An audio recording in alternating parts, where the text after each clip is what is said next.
You're on. Good afternoon. Welcome to the work session. Today is Monday, April 22nd. It's approximately 1 p.m. I am Mayor Enriquez. I want to wish you all a happy Earth Day. And we will start with a moment of silence for our military personnel and for our Las Cruces Police and Las Cruces Fire Department, as well as they keep our city safe 24/7.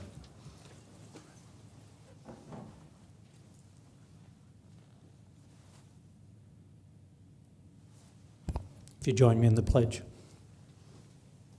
Pledge allegiance to the flag of the United States of America and to the republic for which it stands, one nation, under God, indivisible, with liberty and justice for all.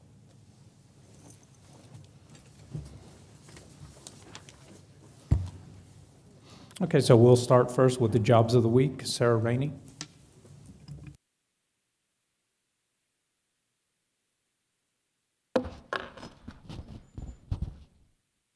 Good afternoon, everyone. My name is Sarah Rainey. I am the one-stop coordinator for the Southwest region of the Workforce Connection.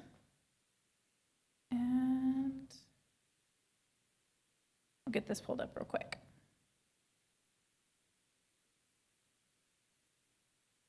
All right, for jobs of the week for this week of April 22nd, 2024, for the city of Las Cruces, we have a heavy equipment operator for the solid waste landfill operations.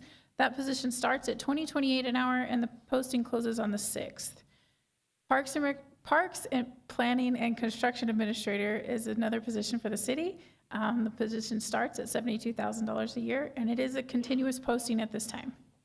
For White Sands Missile Range, we have an occupational health physician for the Spectrum Healthcare Resources. That posting closes in actually on 7/13, so that one's open for a while. We have a school bus driver, part-time, for the STS of New Mexico. They actually have several positions open. Positions start at $12 an hour, and the posting closes on the 9th. We have a local delivery driver for American Beverages. The position starts at $23.90 an hour, and the posting is open until the 17th. We have a medical management specialist for Blue Cross Blue Shield of New Mexico. The position starts at $46,000, and the posting closes on May 12th. I also wanted to add that our Las Cruces office over on Alameda Street is now open until 6 p.m. We've added an extra hour so that people can come between that 5 and 6 time. If you're working and you're coming in, you want to come in and get that extra career boost, do workshops. There's going to be quite a bit available in that last hour. So please, everyone, take advantage of that. We want to make sure that we're actually available for everyone and can help you in your career moves. So. And that's all I had for today. Thank you. Thank you, sir. Thanks for that information. Yes, sir. Next, we have Pets of the Week, Amy DeFelix.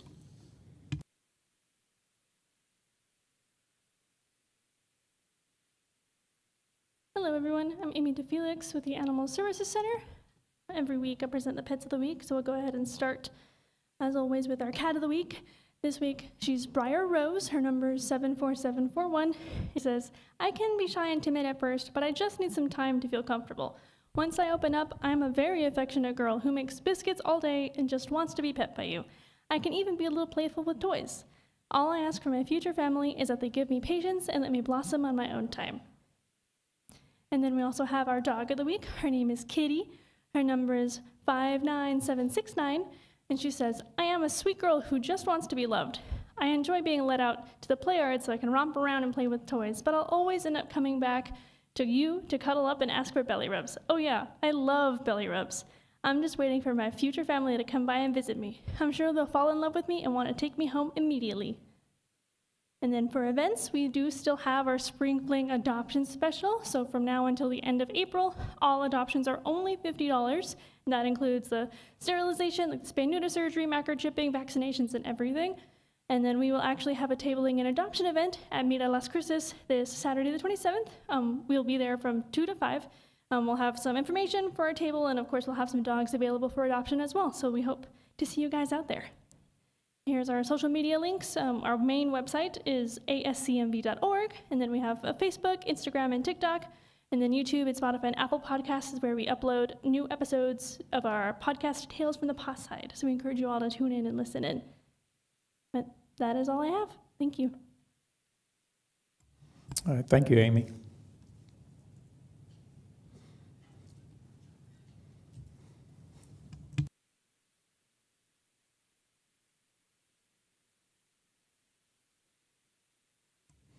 Okay, now, next we'll get to our agenda items.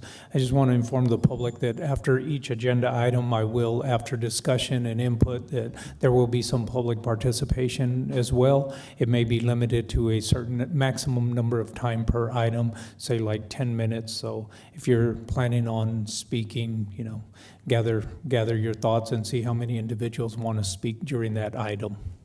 So the first item we have is the fiscal year 2024-2025 budget review and public hearings.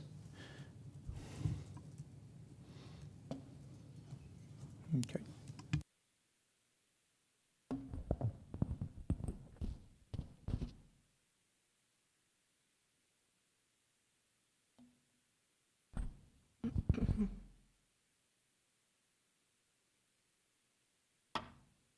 Good afternoon, Mayor, Mayor Pro Tem, council members. My name is Jacqueline Rubalcava, Budget and Grant Administrator. I wanted to real quickly introduce the budget team. They've put a lot of hard work and effort to get to this point. So up front, we have our budget analyst 2, Rocio Gamboa. We have our 3 budget analysts. We have Vanessa Perez, Charlie Fierro, and Joe Padilla. And then up front with us as well is the CIP analyst, Cynthia Campo.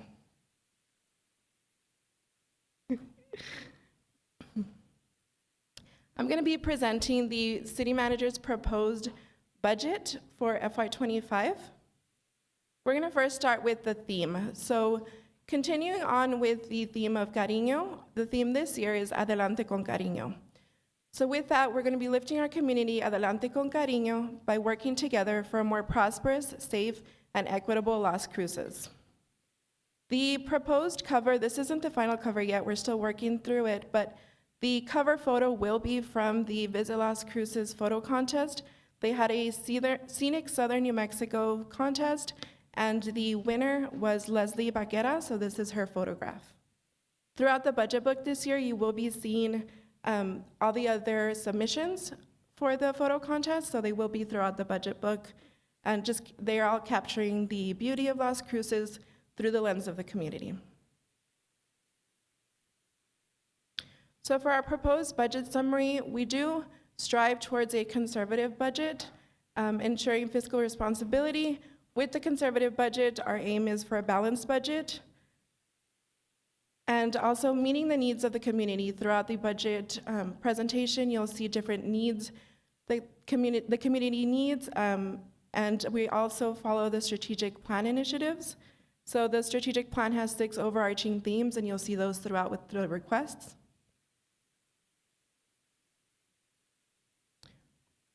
First up, we have the all funds expenditures. When you see on the presentation funds with an S, that means all general funds, versus if it just says general fund, then it is just the fund. And so this one is referring to all the city funds. And this is the expenditures in millions. We have our FY24 revised, which is the current revised budget for this fiscal year, and the FY25 proposed. We just list out any increases or decreases by dollar amount and percentage. So you'll see the top one is the general fund. We had an FY24 revised budget of $151.8 million, FY25 proposed at $166.7. That was an increase of about 14.9, and so that's about 9.8% increase. So we have that list all of the funds to give us a citywide total of FY24 revised $613.2 million, FY25 proposed $589.5 million. So overall, all the funds, there was a decrease of about 23.7 million with our proposed budget, which is a percent decrease of about 3.9%.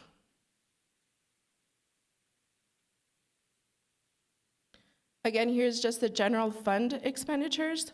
So from the revised budget of FY24 at 151.8 million to FY25 proposed, which is about 166.7 million, it is a 9.8% increase.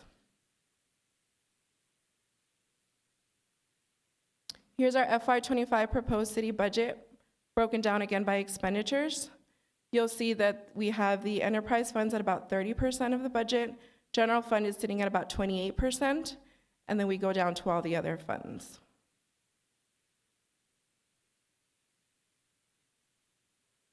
This is a summary of just the general fund, so Fund 1000. And so again, we have our beginning balance with the FY24 revised, which is approximately 63.2 million, and the FY25 proposed at 56.2. That was a decrease of about 7 million, or 11.1%. The revenues for FY24 revised are currently at 140.3, and the 2025 proposed is 146, so it's an increase of about 5.7 million.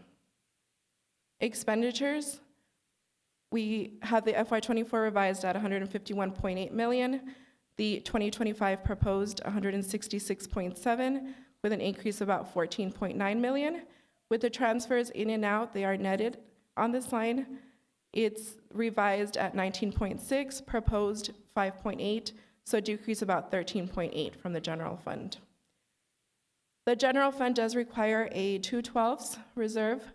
So with the available balance at the bottom, including the reserve, is about 6.8 for the revised. For 2025 proposed, we're at about 1.9 million. That's a decrease of about 4.9 million, or about 72%. Some increases to the general fund. We saw from the previous slide that it totaled about 14.9 million from the revised budget to the proposed FY25 budget. We broke them down by the major categories. So we have personnel. There was an increase of about 10 million. Operating, an increase of about 7.9 million, and a decrease of about 3 million in capital. And these are changes from the FY24 revised. Some considerations that were taken for the FY25 budget. These are some considerations for salary and benefit projections. A 3 to 4% general wage increase was budgeted currently. Represented and bargain contracts were incorporated. Longevity was incorporated. Parent increase of 0.05%. Insurance premium increases of 12%. For vacant positions, they were all budgeted at 50% at the employee-only health insurance level. So all of these are currently incorporated into the budget that I just showed. So where your money comes from, this is again just for the general fund. These are the major revenue sources, and the revenues are about 145.9 million, with the largest, about 76%, coming from gross receipts tax. Where your money goes, the expenditures, again, for the general fund, largely are made up of, mostly made up of personnel at 66%, followed by operating at 32%, to get our total of 166.7 million. These are some transfers from the general fund. So these are different transfers made out of the general fund to different sources. So you'll see facilities maintenance, there's a transfer out of 125,000, and we do go and list all of different sources. At the bottom, you see transfers in. So those are transfers that are being made into the general fund to give us a net total transfers of about 5.8 million.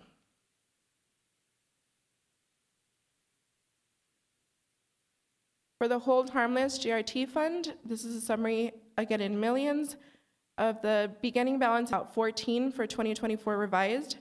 The 2025 proposed is about 8.4. With the revenues, we went from 14.6 to 16.5 to the proposed, and expenditures about 1.2 million down to $500,000. The transfers were about 21.1 for the 24 revised and 24.4 for the FY25 proposed. So giving us an ending balance currently of 0. And this, with this, the hold harmless will be incorporated into the general fund next year. You'll be seeing a resolution come through. For FY25, these are new positions that are currently approved. So we listed them by department, the position request, and the FTE equivalency. So if you see 2, that means it's 2 positions. So for the first one, we have facilities with 2 custodians, and that's 2 positions. Transit, a logistics specialist. Sustainability, a sustainability specialist. IT, an application analyst.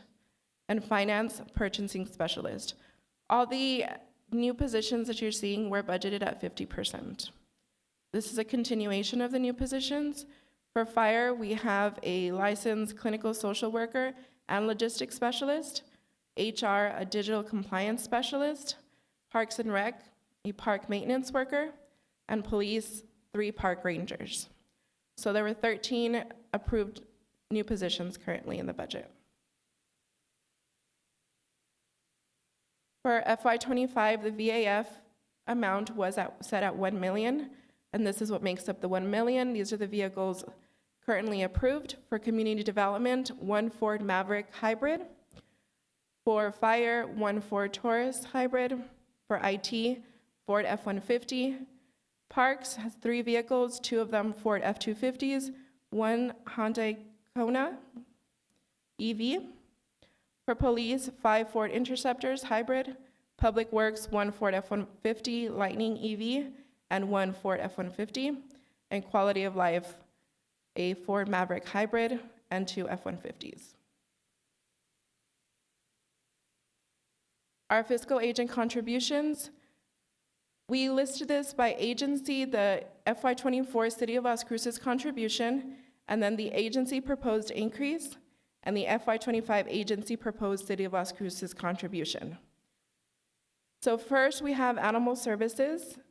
In FY24, they received $2,048,184 as their fiscal agent contribution. These are all the City of Las Cruces portions only. They are proposing an increase of $507,928 to give the last column total. This is not currently budgeted.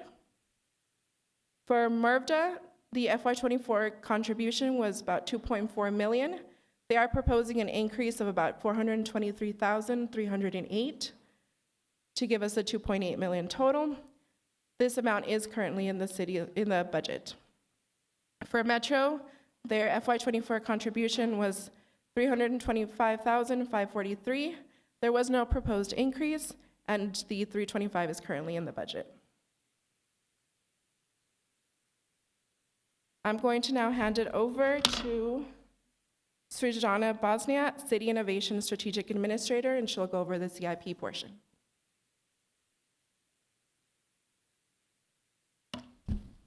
Thank you, Jacqueline. Good afternoon, Mr. Mayor, City Council, Srijana Bosniak for the record. So I will be introducing the proposed FY25 Capital Improvement Program for the city. As you know, the CIP has gone through a major overhaul to realign better with the city's comprehensive plan. So to that end, this is the first year that you're actually going to see a set of projects come before you that have gone through the new process. So we have a new criteria set. I believe this was presented to City Council at the budget CIP retreat on day 2. And the planning and implementation team has basically created or tried to design a process that's more collaborative, more transparent, and really hone in on the critical elements of what City Council has prioritized for the city through the comprehensive plan. The city charter, of course, requires us to establish a relationship between the capital improvement plan or program and the city's comprehensive plan. So this is a simplistic view of what the process looked like for this year. I will say that we are still currently in design review phase for some of the newer projects that you should see come before you in the first quarter. And we are kind of looking for grace and accommodation in really providing our design engineers with a little bit more time to really understand and collaborate and maybe tweak their designs a little bit so that when we get to 90% design, it really meets the priorities of Elevate Las Cruces. As most of you may recall, you had established 3 new program buckets in the CIP. Those were complete streets, active transportation, and resiliency. And the newer projects that will come before you in the first quarter will actually be funded through those 3 buckets. This is just a listing, because I did mention that that was a little bit of an oversimplification of the process. This is just the criteria set that we use to evaluate projects for the capital improvement plan funding. So there's going to be a set of operational impacts, a set of criteria that really contribute to the community, and of course, last but not least, planning alignment.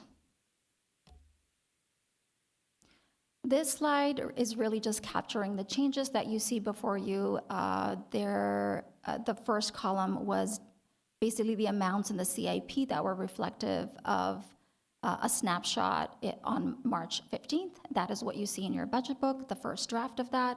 And then as budget staff went over some of those changes, the new amount in the column that you see dated for 22 are the new numbers. The CIP, like the budget itself, is also a work in progress right now, and so you're going to see a few of these numbers change down the line before we bring it back to you next month, I believe, for adoption.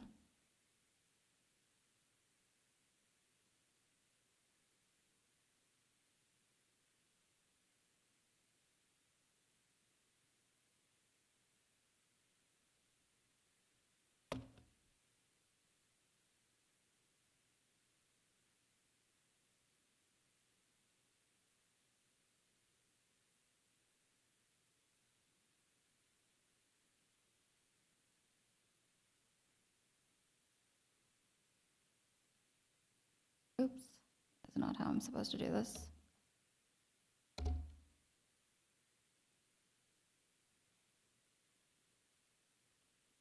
Okay, you know what? I think this was done for Cynthia. Yeah. So what I was about to show you, and actually if you want to just come over and log in, is the spatial representation of all of the projects in the CIP.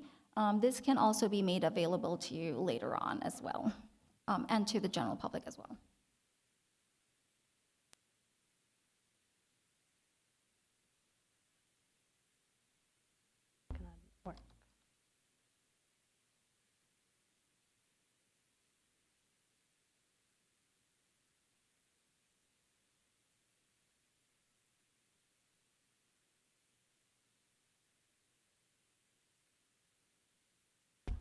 We'll do this at some other time.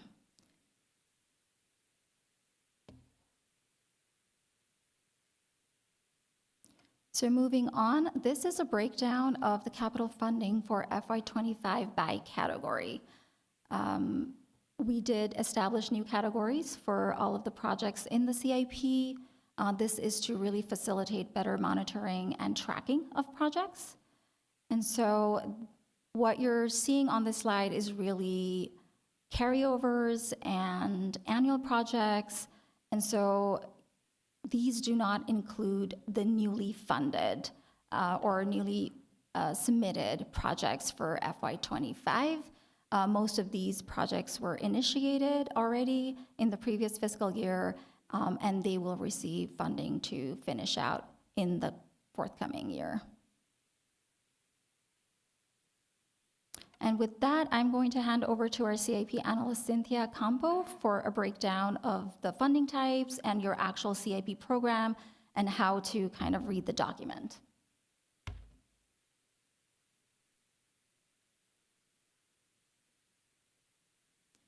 Thank you, Georgiana. Cynthia Campo, CIP analyst. And what we see right here, it is the list of our funding types for the CIP. We do have various funding types, and we do tend to group them so that we don't have a huge list. So just to point out the major funding types that we usually have, or that we have for the CIP, and actually I'm missing the biggest one, which is taxes. And then we have bonds, grants, And those are the ones that you will see the most in the document as the funding sources for our projects. So just to point out, even though this is this is a little snippet of the CIP document, and even though the format looks pretty similar to what we have used in the past, there have been a few changes to the document. So I will point that out as we go through it, and kind of give you an overview of how to read the document if this is your first time looking at this. So I wanted to point out that on the right corner, you will see that we have draft as of and then the date. So again, when we take it for adoption, that will change to adopted and then the date that it was adopted for. So we show the status and the date for the document. And then again, as Shoshana mentioned, we started using the categories when we're requesting for the projects. And this is, again, for better tracking, better reporting, and better analysis. So this year, we're going to be demonstrating the projects under the categories instead of the departments, which was what was previously used. But we still do show the department, the requesting department, next to the project itself. And then the green column shows the funded amount for the fiscal year, for the current fiscal year. And we also have 5 unfunded or infrastructure need years. And as I was mentioning with the funds, the funds that are in bold are what is actually the current funding source for that project. If it's not in bold, then it's a potential funding source for that project. Also want to demonstrate pending funds that we're going to be receiving. And as you can see, this one says the 2024 legislative appropriations, and the amount is in the next fiscal year. So once we receive the funds, then it will move over to the current fiscal year. And as Shoshana was mentioning as well, for active transportation being one of the buckets for funding, we will also demonstrate the amounts that are going to be moved over to the projects that are pending design for us to fund with active transportation monies. And there you see the opposite, where we show that it's active transportation, and this project is going to be receiving $1 million from active transportation. This fiscal year, we don't have newly funded projects. Everything that is in the CIP is carryover or annual projects. So we've provided funds for any project that had gap funding. And these are the 4 projects. And again, you'll see that they're going to be receiving from Resiliency, Complete Streets, Active Transportation. And then once the design is approved, these will be funded. New on the CIP, again, if you look at the CIP document, we are trying to bring to your attention anything that is new. So even though these projects are going to be future projects, they had not been on the CIP previously. So we've made the font red so they stand out, and you will see that there. And I also wanted to point out that we've added an R behind the 2024 legislative appropriation section if it's a reauthorization that has been approved and that we're also waiting funds for. And at the end of the document, we have a glossary where we have what the abbreviations are, or I mean the types of funding sources that we were showing before, and then also what the highlights or the red and italics also mean. So there are actually 39 newly requested projects in the CIP this year. And we have airport, city operations, equipment, nonprofit, and if you have any questions in the CIP document, it will be in red font. I don't want to list them all out for you and read them out loud. And that's all that I have, if you have any questions.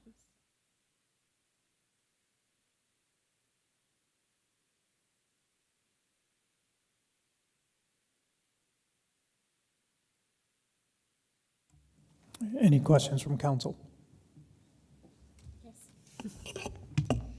Thanks, Mayor. Thank you all so much for the presentation. This is it on the budget presentation? Okay, I just wanted to make sure I waited till the end. I just have a couple of thoughts real quick and just clarifications. Since we're on the CIP real quick, the $350,000 we received from the state legislature on active transportation, that we have not decided how that will be spent yet, correct? Or has that been, those projects been determined already? Can I defer that to Srijana? Yeah.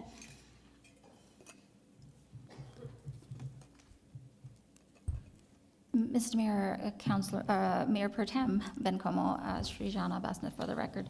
Are you referring to this year's appropriation? Yes. Okay, so Cynthia, correct me if I'm wrong, but those are going to be under the pending, and so they will move over once we receive the actual amount. And at that time, we will bring the projects forward that Okay. would be proposed for Okay, funding. perfect, thank you. So those have not been determined yet. Thank you. And then I have questions on the new positions. I don't know who wants to come up for that. I'm curious about one of the biggest priorities for us this year is municipal court. And I'm wondering if it was discussed about the position for a public defender, an internal public defender.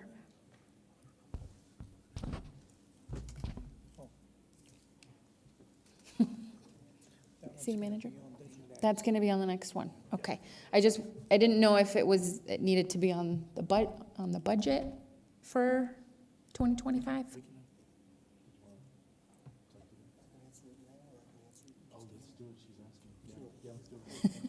Thank you.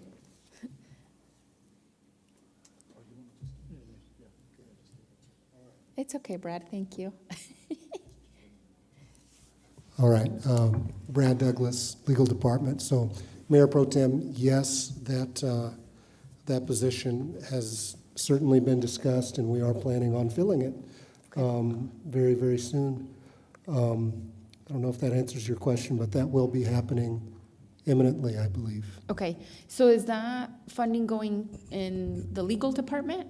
Since I know that there was still conversations about whether that person cannot report to the city attorney. To answer your question. Oh, your mic is off, Brad. There you go. There we go. To answer your question, the funding will come from the legal department. Okay. That person will not report to the city attorney to avoid any conflict of interest or appearance of impropriety. Okay, thank you, Brad. And then, so either for yourself or Chief Smith, I noticed there is a new position for another MSW. Is this a brand new position then? Or is there an expansion? Can you talk about the request for that? Sure. Mayor Pro Tem, Fire Chief Jason Smith. We're requesting a licensed clinical social worker, so an LCSW. We're looking for someone who will supplement our MIH team as well as serve as clinical oversight or guidance for our social workers. So this is a brand new position. Okay. It's one that we originally tried to fill early on with our light team, but we were unsuccessful in filling it. Now we feel like it's the right time to bring that position back. Great, thank you so much. Because right now part of the clinical supervision is external, right? You seek out external supervision? That is correct, Mayor Pro Tem. Thank you, that's really helpful. And then my last question was not for Chief Smith, but perhaps city manager or HR or parks even. When parks and Rec presented at the budget retreat around the idea for park rangers. I never imagined those park rangers would be law enforcement. I imagined them being part of Parks and Rec staff.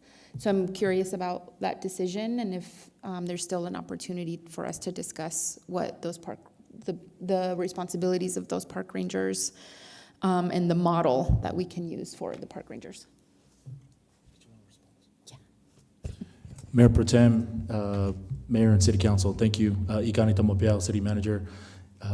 We can definitely have the discussion. One of the thoughts was, Mayor Pro Tem, we'll go into further discussion on the next agenda item on this as it'll be presented. But just real quick, there's authorities, if they're not under the police, they would have the same authority that Parks and Rec staff would have, which is not much at this time because they're dealing, as you hear, with incidents in the bathrooms and incidents right now where we don't want it's very difficult to put our unsworn staff in that position. So that was a quick thought, but Chief Story in the next agenda item can share more into detail, or right now if you would like. No, that's okay. I'm getting ahead of myself, so I will wait and not spoil it for everybody else. So those are actually all of my questions, so thank you. Thank you, Mayor Pro Tem. Anyone else? Council? The questions that I had was some of the other increased with some of the JPAs. That's going to be addressed in the final agenda as well. Yes, the JPAs will be presenting their proposed increases Okay. in the that'll next come. agenda item. Did you have questions on what was currently budgeted, or? No, if they're it was going to more on- present, those are Yes, some of they the will. questions on where that's coming from. Okay, that'll be fine. Okay, is there any members of the public that have any questions or comments at this time?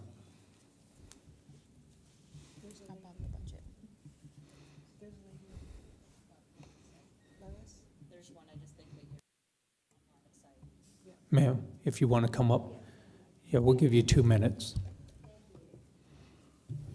And this is on the budget item, the presentation that just took place. I believe so. Okay. It's an advocacy for the public library, which is part of your funding initiative. Is it appropriate for me to speak to that now?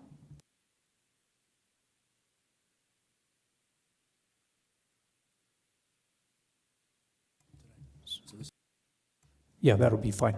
Is I was that just okay? making sure nothing was coming up afterwards. Okay. So yes, this would be fine.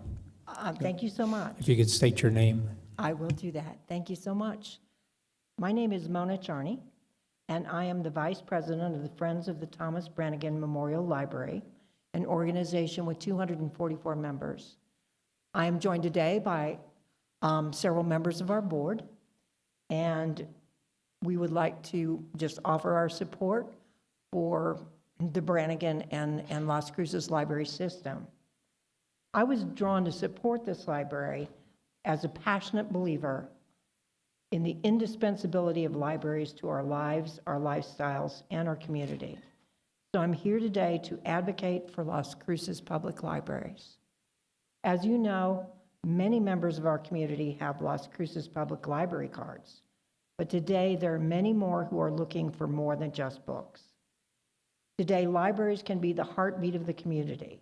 They have classes and programs for all ages, story times for children, opportunities to develop skills in computers, crafting, and many other items that are of interest to our community. The library offers maker spaces, safe spaces, work areas, and recreational spaces. This year, our incredible library has offered over 1,300 programs, serving nearly 22,000 residents. The library welcomes all who choose to use it, regardless of who they are and where they live. Successful library programs depend on two things: funding levels that are consistent with the size of the population being served, and excellent staff. Our current library staff members are absolutely amazing. The city is estimated to have approximately 115,000 residents, and that number is well over 200,000 when you include residents in the county. I don't live in the city limits, but I use the library constantly, and I carry with me 17 letters of county residents like me who have taken the time to remind you that these resources are used by all of us. And when we make a drive to the library, we are likely to shop and eat downtown as well, adding to the tax base of our community. So I also would urge you to collaborate with county officials and remind them that these resources are available to their constituents too, and to ask that they provide more support for Las Cruces public libraries. I represent a tremendous cross-section of people. Okay, ma'am, your time is up. Thank Okay. you. Thank you, we appreciate you. Mr. Mayor, thank you very much. I appreciate your time.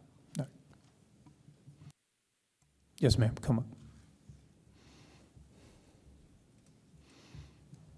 We'll also give you 2 minutes. Good morning. Can I just inquire whether now is the appropriate time for my comment before you start my clock? I wanted to make a comment about investment in the Affordable Housing Trust Fund. Is now the appropriate time from the general fund?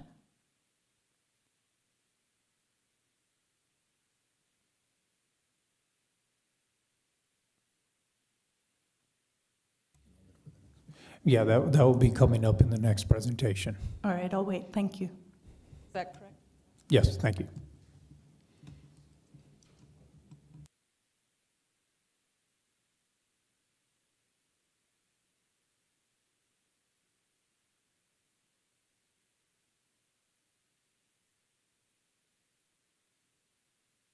Good afternoon, Mayor, City Council, Kathy Stark. I just wanted to say how utterly disappointed I am that for what I believe is the 8th year in a row, we have not put value in our animal control officers and increasing the size of that staff. While the population continues to grow, and many of which have animals, we know, the staffing level for animal control has remained stagnant, and that is extremely disappointing. Thank you.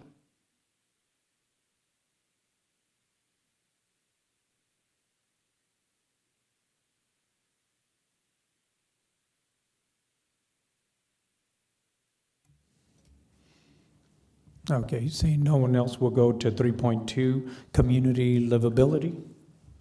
And will that be Barbara Bencomo?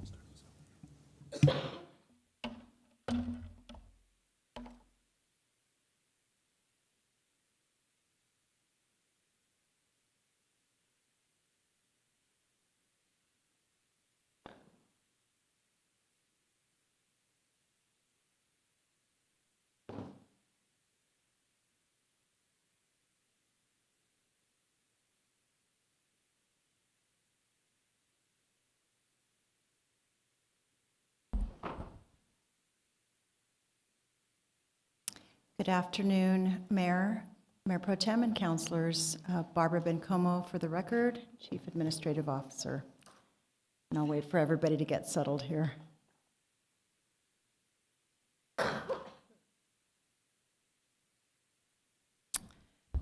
All right, so this presentation was actually, the impetus for it actually came from feedback we received at the budget retreat and our last budget work session to discuss the funding opportunities that we might have with the sources identified here, our Telshore Fund, and also the funds that we have received from cannabis excise tax.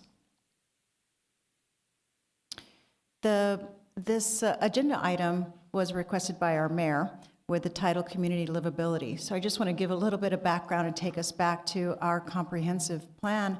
Community livability is actually one of the 3 themes of our plan, along with community environment and community prosperity.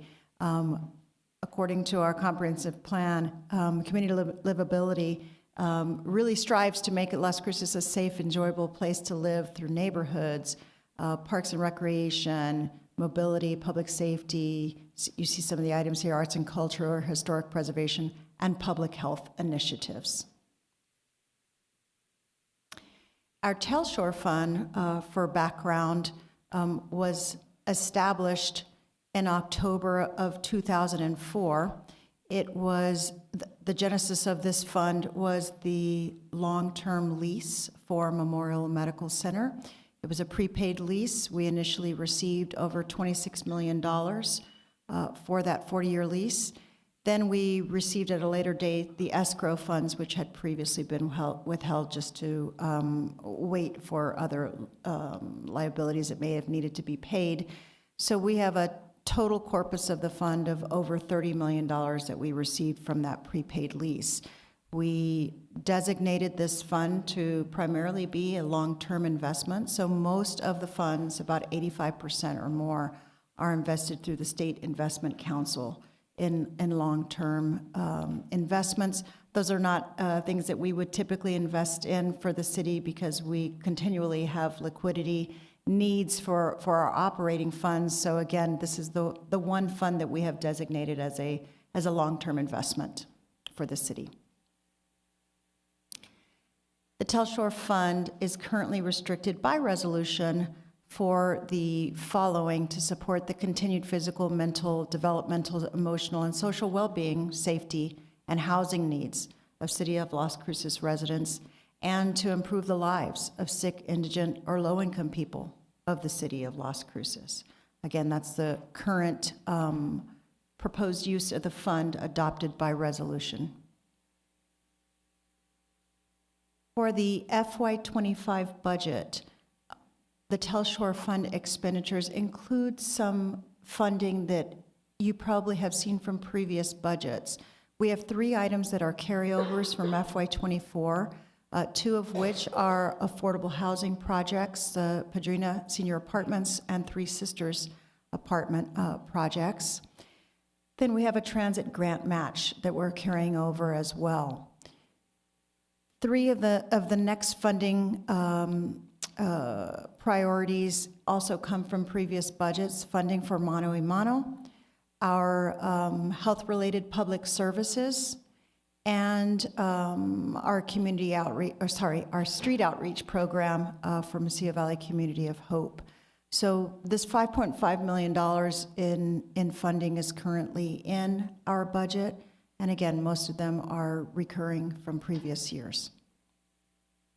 As we thought about the community livability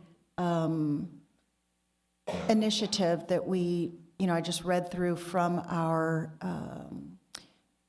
comprehensive plan, we also thought about what other potential projects that were brought forward in previous work sessions could be funded by the Telshore Fund. And so some of these, and you'll hear much more about this from each one of these, from the departments that are supporting these initiatives, but funds for maintenance and capital improvements in some of our legacy parks, playground replacements, other park construction enhancements, facility maintenance, our police real-time crime center, Fire Station 9 gap funding, well monitoring, and we do have some affordable housing projects as well: Peachtree Canyon, phases 1 and 2, and Amador Crossing. So altogether, there's a proposed $22.8 million in expenditures from the Telshore Fund. And I put together this just little summary of where we currently are. Of course, the market value of the Telshore Fund varies on a monthly basis because of the investment vehicles that we have the Telshore Fund invested in. Our most recent valuation is $42.9 million. As I mentioned before, we had $5.5 million in proposals you've seen from previous budgets, and then $22.8 million in new proposals.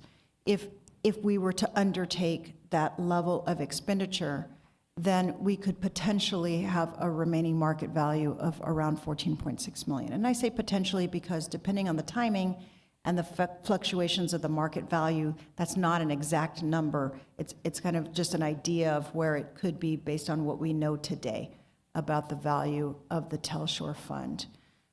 So with that, I'm going to turn it over to the departments who have brought forward proposals for funding from the Telshore Fund, and I believe I'm going to start with David Cedillo, Public Works.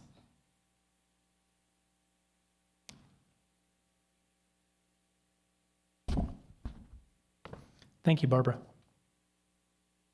Good afternoon, Mayor and Council. David Cedillo, your Public Works Director, and I'll be going over a couple of the requests coming out of Public Works. We do have two. We have a request for sidewalk gaps and also the reinstallation of a monitoring well.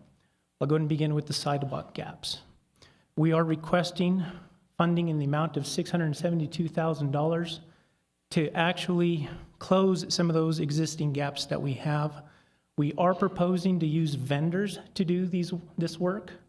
It will not be staff. They will be working on other items. And also, we're going to be working on filling these gaps from a map that is being worked on by Planning and Implementation in Public Works. Once that is finalized, that is the priority map that we will use. I have a couple of slides to go over some preliminary views of what that is, and I'll be going over a few of the criteria that we're looking at thus far. Next, we do have a request in for $275,000, and that is to reinstall a monitoring well that was decommissioned as part of the natatorium construction on Solano and Hadley. So as part of that project, the Environmental Protection Agency did grant approval of decommissioning well number MWGW-03 with conditions. And those conditions were that in the future, they could request that the city reinstall a multi-port monitoring well. At this point in time, that request has been received by the city of Las Cruces. They have given us a potential site which is under review. Staff has commented back to EPA with some clarifications, and we're awaiting their response. Now, once we get that response, at that point, with the funding and a finalized location, we'll be able to install the well. And again, the monitoring well is part of the Griggs Walnut Plume Superfight Zone. So now moving into those preliminary map views, I'm going to have a couple because obviously the map is too small if I included it on one slide. However, you'll see that there are some color-coordinated items based on 0 to 6. We're looking at 6 criteria. I'll go over a few of those that we're working to finalize, and again, that will set the priority of where those gaps will be achieved in that order. So again, you have the rankings from 0 to 6 and that color coordination there. And here's the other second half of the view. Again, this is a preliminary map. Once we finalize it, that's the map we will be using. So just to touch base on some of those criteria that we're looking at is we're incorporating the pedestrian focus areas that are part of the active transportation plan and thus part of Elevate Las Cruces.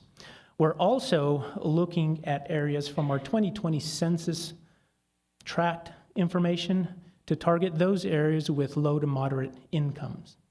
And then lastly, we're also looking at those gaps that are adjacent to or within a quarter mile of a transit stop or other municipal facilities. Again, as we move towards finalizing this map, this is the tool we'll be using to identify those areas and fill those gaps. One note is the criteria is one thing, the implementation of those site conditions is another. So as we go through and we rate these, we'll actually take a look in the field and see whether those are feasible. And what I mean is, do we have adequate right-of-way? Are there obstructions in the area that we need to install these? Those may have to deal with additional funding to be able to achieve filling that gap. So that's part of that feasibility that we will be looking at as well once we finalize the map. Thank you for your time, and now I will turn it over to Mr. Bingham in Parks and Rec.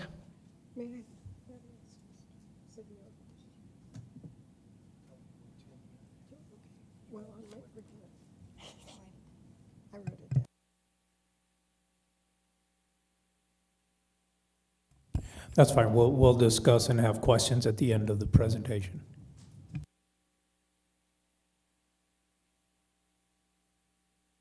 Mayor, City Council, City Manager, and the public. Stephen Bam, Parks and Recreation Director. Parks is a great equalizer in our community. Parks don't discriminate. Parks provide equity and opportunity for all, regardless of their financial situation. It's something that favors the poor just as much as the rich, as long as the parks are free and are centrally located. As I've come here, being here 9 months, one of the observations I made early on was that we had a number of parks that had been built quite a long time ago that had deferred maintenance. And that deferred maintenance was something that, in my opinion, kept our citizens from using those parks fully and from enjoying them. And we discussed as a staff a need to improve those parks and what parks we needed to improve. And we came to the conclusion that it was about creating a legacy for our children and for our grandchildren. A legacy for them, but also a legacy as a community. And we identified 12 parks that were mostly older parks, 12 parks that had significant challenges with their deferred maintenance, needed improvements, and they were also some of the parks that were used the most, or we felt would be used the most if they were in better condition. And so we came up with the name Legacy Parks. And there's numerous issues there, from issues with the sprinklers to the turf, to the sidewalks, to the water fountains, to shade, and even playgrounds that needed to be improved. And we looked at these and we decided to put forth a proposal to move forward and make improvements to 2 parks. The first is the Pioneer Women's Park. It's the oldest park in the system, built in 1894. And Apodaca Park, the second oldest park in our city. It was built in 3 phases in 1953 through 1956, and we're requesting $2.55 million to do that work. The age of those and how much they were used was part of the criteria in which we used to select those 2 parks, but the other criteria was that those parks already had some existing grants and funding from other sources, so that we felt like we could maximize our impact to that area, much like the lift up, where the city's bringing in multiple resources into those areas. We felt in this case we were getting a similar effect. The Apodaca Park renovation has money for design, plaza entry area, turf trees, irrigation, site furnishings, restroom rehab, playground. Rehab is not included. It's in another request we have for replacing of playgrounds. But it is one that we would like to replace that playground. Lighting rehabs, bouldering features, and wayfinding signage. Pioneer Women's Park also has a $860,000 grant for replacing a gazebo. And the playground there also needs to be replaced. The park hardscapes and landscape improvements, lighting rehab, and general park improvements. We also was asked by the mayor to bring forward Young Park. Young Park is really maybe our most central park in our community, maybe the most used park.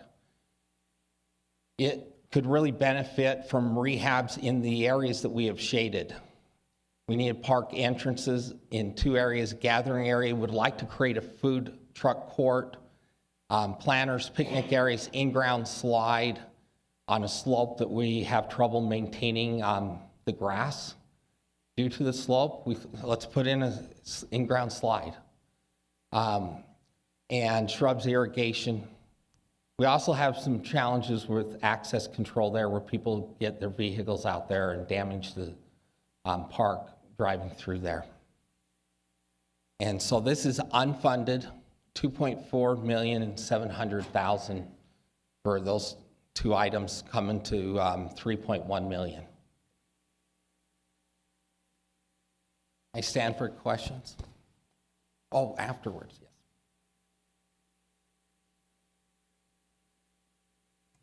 Yeah, thank you, Steve.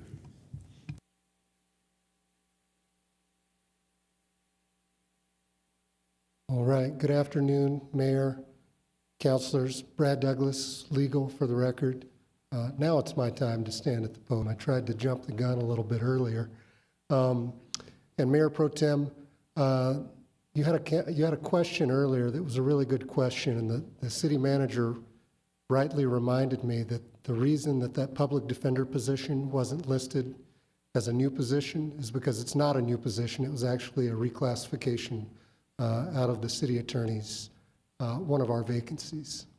So moving forward, changes that we hope to achieve in the Las Cruces Municipal Court. It's my goal to add 2 full-time prosecutors very, very soon. One of those would be dedicated to DWI and potentially domestic violence prosecutions. We're trying to get our numbers up in the latter area. With regard to the DWI prosecutions, we already do, if I may say so myself, we already do an excellent job with our DWI prosecutions when compared to other state and municipal agencies. So we are punching well above our weight class with regard to that. And we look forward to growing our team and continuing that success. The purpose of the other prosecutor would be to relieve our LCPD officers from their in-person courtroom obligations. The last thing that we want is police officers to be queued up, waiting in the docket when they're prosecuting some of their own petty misdemeanor cases. My goal, or rather our goal, I should say, is to have those police officers freed up so that they can spend their time doing what we think of as traditional police work, whether it be community outreach, community policing, traffic enforcement, et cetera. And then we have our full-time public defender that will be on site. I'm really excited about this. We will have a full-time public defender, and that represents a couple of notable changes that will benefit the city. The first of which would be a sizable cost savings initiative, because it will be economically much more feasible, but also it would represent to our indigent defendants no gap in service, no gap in representation, and that would bring us at or even exceeding the level of service being provided by our state and federal counterparts. So I'm pretty excited about that. Ankle monitoring services. That will assist, and that will be in a case-by-case basis. Not everybody is going to be put on ankle monitoring or GPS monitoring. That'll be a case-by-case basis where our municipal court judge or judges will have to decide that that's a level of care that individual requires. That'll assist in protecting the community at large and identifying when clients require a higher level of care. If there's an issue with possible substance abuse, if there's an exclusionary zone where the accused should not be as part of their conditions of release, we will be able to monitor those persons and to address those issues as they arise. I'm excited about the partnership program between our municipal court with input from LCPD and the Housing and Neighborhood Revitalization line of business. Natalie Green has been very, very helpful with regard to that, so I wanted to give her a shout out. And then, of course, funding for services provided by our nonprofit partners. I do want to add that our municipal court has added a new case manager. That person will be a point of contact between the individuals seeking services and our community partners. They'll be able to identify needs. It will be a very needs-based intensive program. And we are, again, I don't mean to repeat myself, but we're looking to reduce recidivism and to kind of approach a holistic approach of treatment for clients on a case-by-case basis. And so that would include, of course, counseling, treatment for substance abuse and mental health disorders, MAT appointments, which stands for medical-assisted treatment, home visits, harm reduction, income and housing support, and even transportation to and from clinics as needed, medication management. And I believe our case manager and additional staff at municipal court would also be assisting those in applying for Medicaid who qualify for it and who desperately need it. And that is my presentation, and I'll be back if there are any questions. Thank you.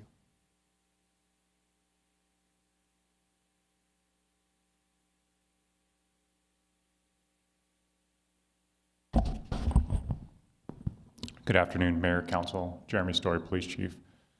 The Real-Time Crime Center, which I've been talking about for a while, so I'll try to summarize it as quickly as I can.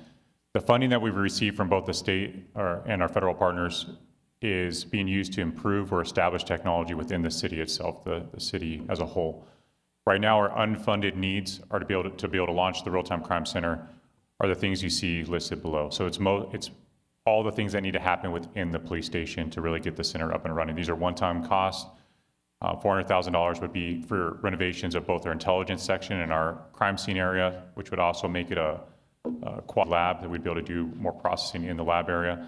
$200,000 for construction of the Real-Time Crime Center area, servers and server cooling equipment, and then $500,000 to equip and install the Real-Time Crime Center in that space to include all equipment.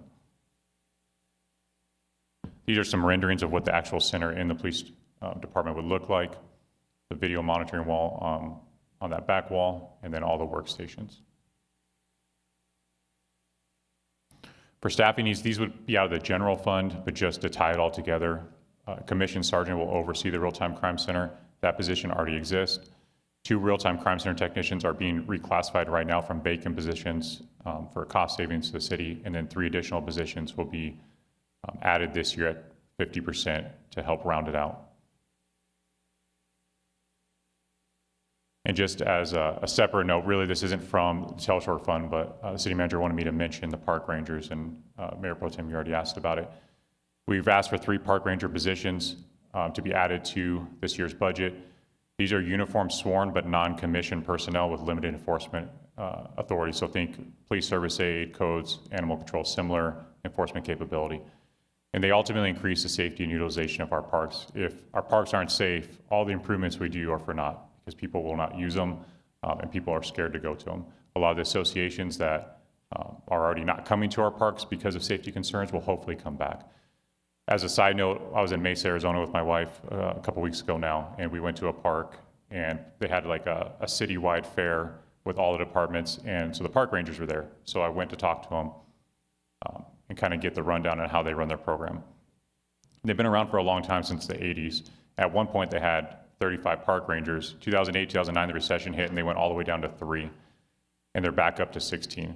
But they were telling me the park that we were in that day, a year and a half before that, you could not go with your family. It was infested with drugs and gangs and violence, and that day you would have never known it because it was a beautiful park, there's tons of people everywhere, and that's the goal that we want here, that's what we want to emulate. And all the models we've seen nationwide are very similar. They have limited enforcement authority, they have a uniform presence for deterrence, and they act as that kind of in between a police officer and a security guard. And so they do other things, including education, they do a lot of community outreach, but they ultimately are there to try to keep the park safe and deal with the issues we're seeing right now. And I will turn it over to Natalie.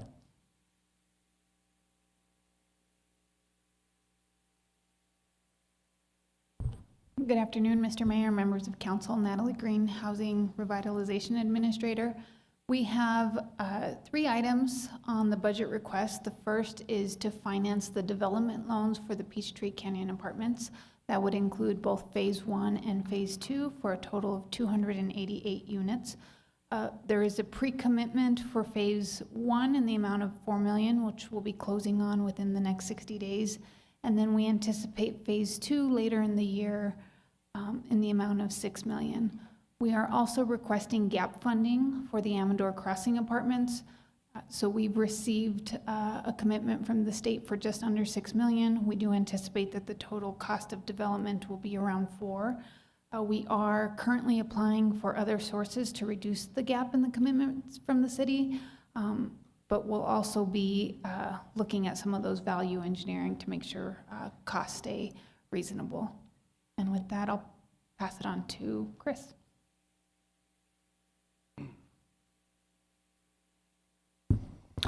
Good afternoon, Mayor, City Council, Chris Favor, Economic Development Deputy Director. And we're going to touch on the cannabis excise tax and some proposed uses for MRA redevelopment. So just to recap, the tax applies to retail sales of non-medical cannabis products. The sales commenced April 1st, 2022. And tax is currently 12%, rising 1% increment starting July 1st, 2025, with a maximum of 18% July 1st, 2030. To date, revenue we've received is about $1.5 million, and we're proposing $400,000 from that fund to jumpstart MRA programming. And what can that MRA programming look like? So here's a few examples of some things that we can do. So last summer, council had updated the city's LEDA program, which is the Local Economic Development Act program. And so to include retail as an option. So funding those retail programs with this funding is possible with the MRA. We could also look at matching grant programs for commercial and revitalization public-private partnerships. Another thing we could look at doing is small business support programming. Specifically, cannabis businesses struggle because of the federal restrictions on cannabis. They are not eligible for a lot of the same free business services that other businesses are. So there's a gap there that some of these funds could help fill.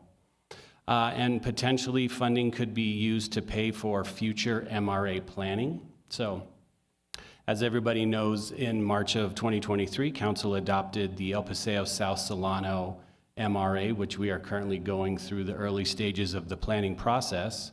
And right on the heels of that, Council also adopted the West Picacho MRA, in which we are in the very, very early stages of that planning process. So by late 2024, we will have 2 MRAs under planning, and council could look to adopt, a couple more of those proposed MRA areas from the designation report that was done in 2022, and presented to council in 2023. So those are just a few options for how to use the cannabis funds.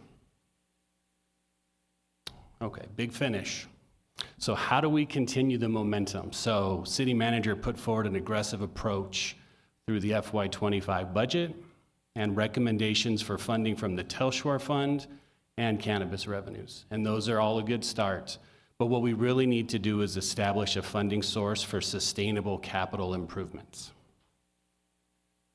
So first we need to identify what are the needs. And so working with staff, and I believe Stephen mentioned this earlier when talking about parks.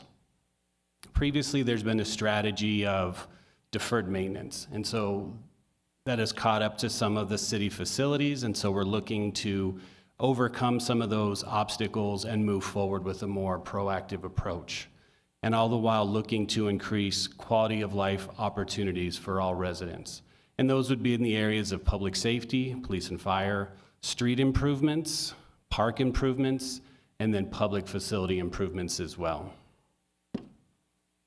So what are some potential ways that we can generate that extra revenue? Well, we already have an aggressive capital outlay approach, but as we know, legislators prefer to fund the last mile of projects, right? So if you come to them and say we need, gap funding to get us across the finish line, they're more inclined to provide that funding.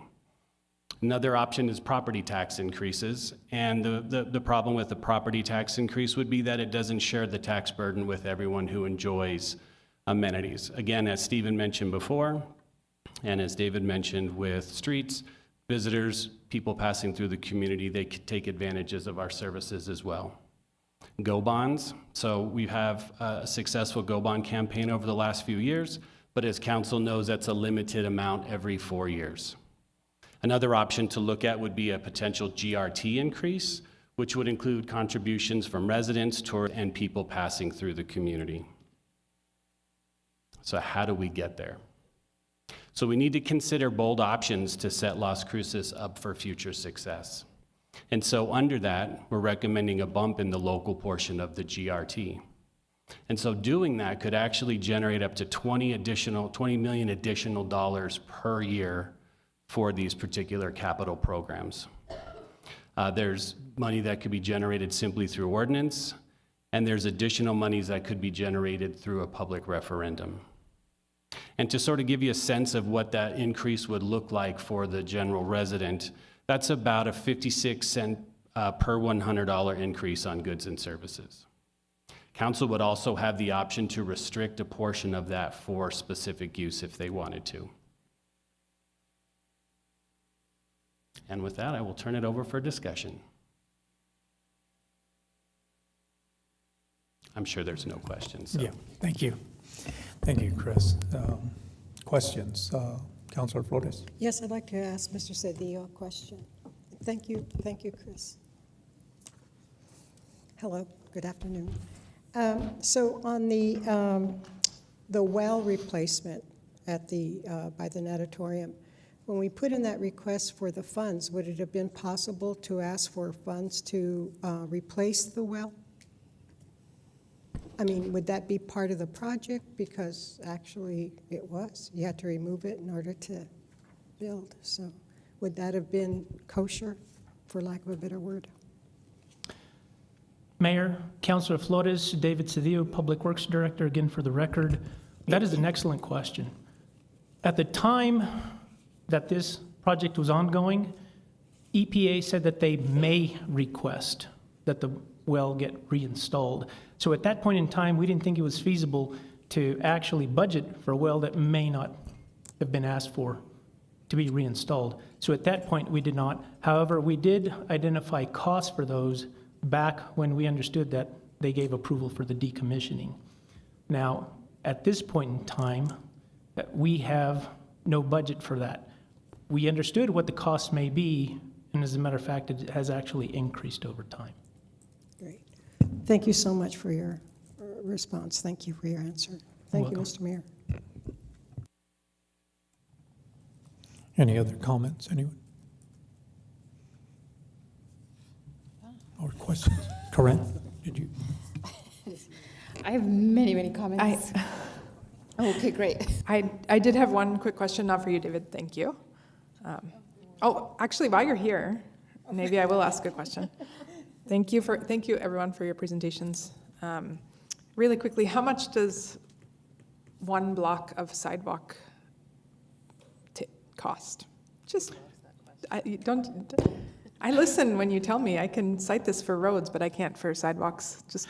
Mayor, Councilor Corn, that's going to vary greatly, how many drive pads are on there, but I'll give you somewhat of an estimate. Give me a number. We did have a request, I would want to say about maybe a month and a half ago, and we went out and did that estimate. And to do that stretch of block with the curb and gutter that needed to be replaced, fill in the sidewalk and the drive pads, that came out to $110,000. Okay, thank you. I'll just use that number and put it in my brain as what one block of sidewalk costs. May or may not be accurate going forward, but I like to have a number. Thank you. Welcome. Thanks. Sorry, you got stuck with that. My next question is actually for Natalie. Please. I recently learned that when affordable housing projects are on the books, they have the waiver of impact fees on those projects, and I sort of came to realize that means that someone has to pay for those things like utility hookups and perhaps park-related impact fees and other things. Do those get added into the project, and would those be part of these projects in this request? Mr. Mayor, Councilor Curran, The way the program currently works, affordable housing is eligible for an impact waiver. We consult with the fee-affected departments and then make them whole. So it comes from our budget, and then we would pay for either parks or public safety impact fees. Because utilities is an enterprise, that will always get paid by some source of funding. We are looking to retool that program and ask for out-and-out waivers, but we also recognize that that has an impact to departments who rely on that to PIF funds for revenue, or the public safety that relies on those impact fees for programming. Okay, so that's not part of these Correct. two We have not things. included Okay. impact fee waivers in the budgeted amounts. Okay, thank you. Those are the two main questions that I have, and I'll defer to you all, and I'm sure other folks have other inputs, but thank you. Councilor Grant? Thanks, Mayor. Thanks, everyone. Chief Story, just two quick questions for you. In regard to the park ranger program, would deployment of those personnel be kind of based on a floating hotspot kind of model? It's a good question, Mayor, Councilor Graham. Obviously, there's a lot that's still in development, but that is my idea, is that we concentrate the rangers in the areas that need them the most, and that would be based on kind of a rolling hotspot map or issues that come up. So during the day, they would go to different parks, spend some time, but they may go back to a park if an issue develops. Okay, thank you for that. And I think I've asked you this before, but I don't know if I've said it out on the record. Would these personnel be available for our multi-use trails? I'm never quite sure where our multi-use trails are classified, but is that a possibility? Mayor, Councilor Graham, I'm not opposed to that, and I don't think Parks and Rec, I don't want to speak for them, but I don't think they would be opposed either. And if the program grows, if it's successful, then it would be easier to incorporate more parks and more areas. And the downtown plaza is technically considered a park, so they could also be used for certain events or certain times downtown. That's interesting. I didn't realize that. And then finally, I guess I'm still in the multi-use trail frame of mind. The non-sworn employees, do they have like basic first aid training?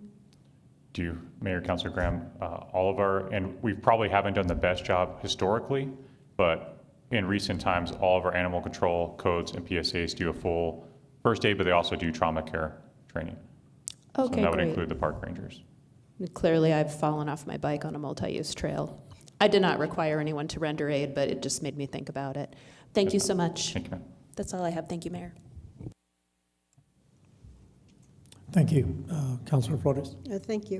I have a question for Ms. Green.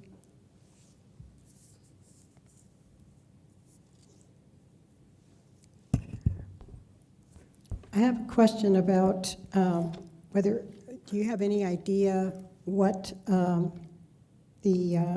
rent would be at the Peachtree Canyon and at Amador Crossing? What would be the affordability indicators, and for whom, what population? Mr. Mayor, Councilor Flores, so for Peachtree Canyon, we have the ability to go up to 80% of area median income, given the level of funding sources. The rents would be based on whether they're a 1-bedroom, 2-bedroom, or 3-bedroom, but they are typically below fair market value. I don't have those numbers off the top of my head, but I can send that chart. A 1-bedroom sits at about $750. $715 for a 1-bedroom? It's around there, but the market rate for $100, so it's well below that market. And then all affordable housing projects have an affordability restriction, so they will stay affordable for anywhere to 30 to 40 years. And so those rents will be restricted for that period of time. Great. Thank you so much. Thank you, Mr. Mayor. Go ahead, Mayor Pro Tem. Thank you. And I just want to thank you, Mayor, and the staff for putting together this community livability presentation. It's both really powerful and really telling, and kind of exposing the tremendous needs that we have at the city, which is, I guess, why I'm not surprised the last addition to the presentation, which I'm surprised that I didn't hear a general gasp in the audience, though I think, I'm sure that is coming, but I think it's a really important conversation for us to continue to have, given the needs that were discussed here.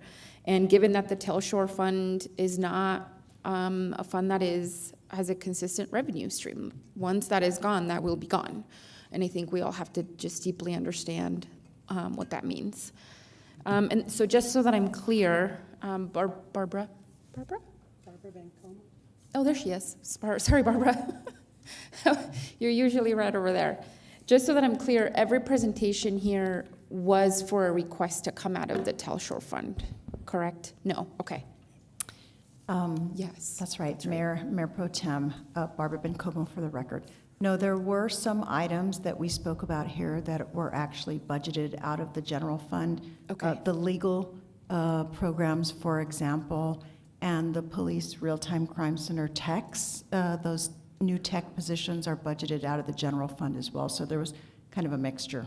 Okay, great, thank you. I did want to make sure that we were being clear on that. And then obviously the cannabis, for the MRAs, yes, thank you. For municipal court then, the additional, so the PD was, we said, the public defender was a reclassification, so that's covered there. And then the case manager was also a reclassification, I believe. That's correct. Correct? So those are covered. And then the request for the ankle monitors, would that be a brand new request out of the Telshore That is a fund? new request, and that is budgeted out of the general fund. Okay, I'm wondering about that from the general fund, I'm sorry. Oh, That's okay. right. Okay, great. I was about to be like, I don't know. Okay, that's good, thank you. And then obviously, I think we want to bring Judge Filosa back for a fuller presentation on municipal court and their needs. And just wondering if they know about this request and if they're sort of set up to handle a program for ankle Absolutely. monitors. So we reached out to the judge and staff over at Muni Court, and they provided us with the particulars and the estimate for the funding required to support that program. Great, thank you. Barbara, do you remember, I talked about this during my comments a while ago about at the state level, many of the court fees are going away this July. Did that come up in your conversation with the judge, and how are we planning for that?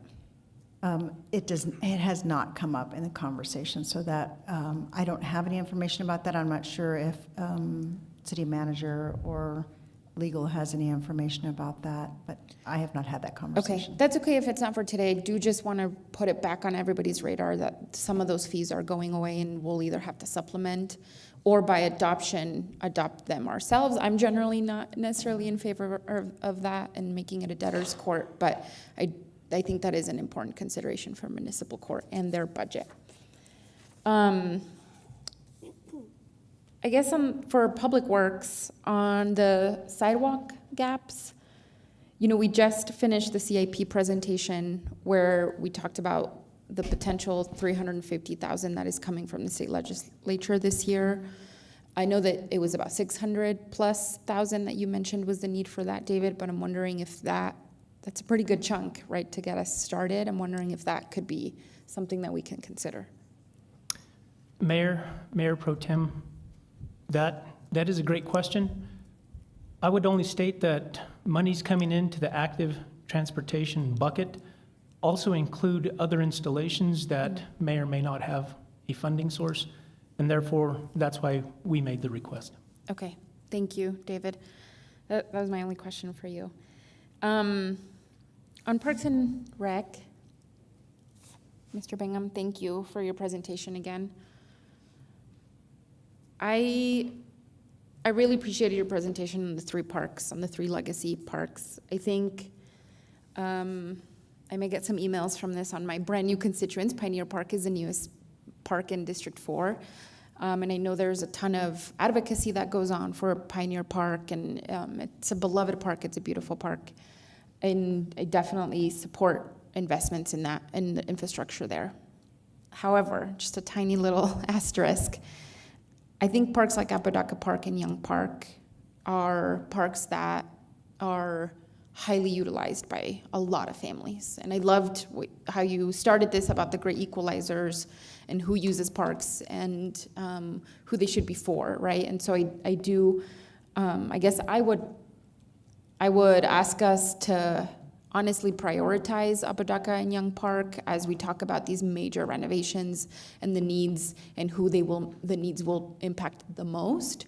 Not because I don't love Pioneer Park and I don't see the need for it, but I just see a much, much greater need for both of those parks. And I'm wondering if if you're asking us for guidance on prioritization, I know the cost for both of those parks is quite tremendous. And so I'm just wondering if you could speak a little bit more about the prioritizing those parks. The reason I agree with you that Young Park has a greater need, but the target where we were trying to come in financially, where we felt like we could get support, we felt if we prioritize Young Park, we could only do one park. The other reason is because Pioneer has a lot of money, $860,000 in a grant. And so we looked at, there's 3 parks that we have master planned that we've gotten budgeting number on them. And they come out to about $400,000 to $460,000 an acre to do a full renovation of a park. And I've checked out in the industry, and that number is something that the other directors that I've talked to are seeing.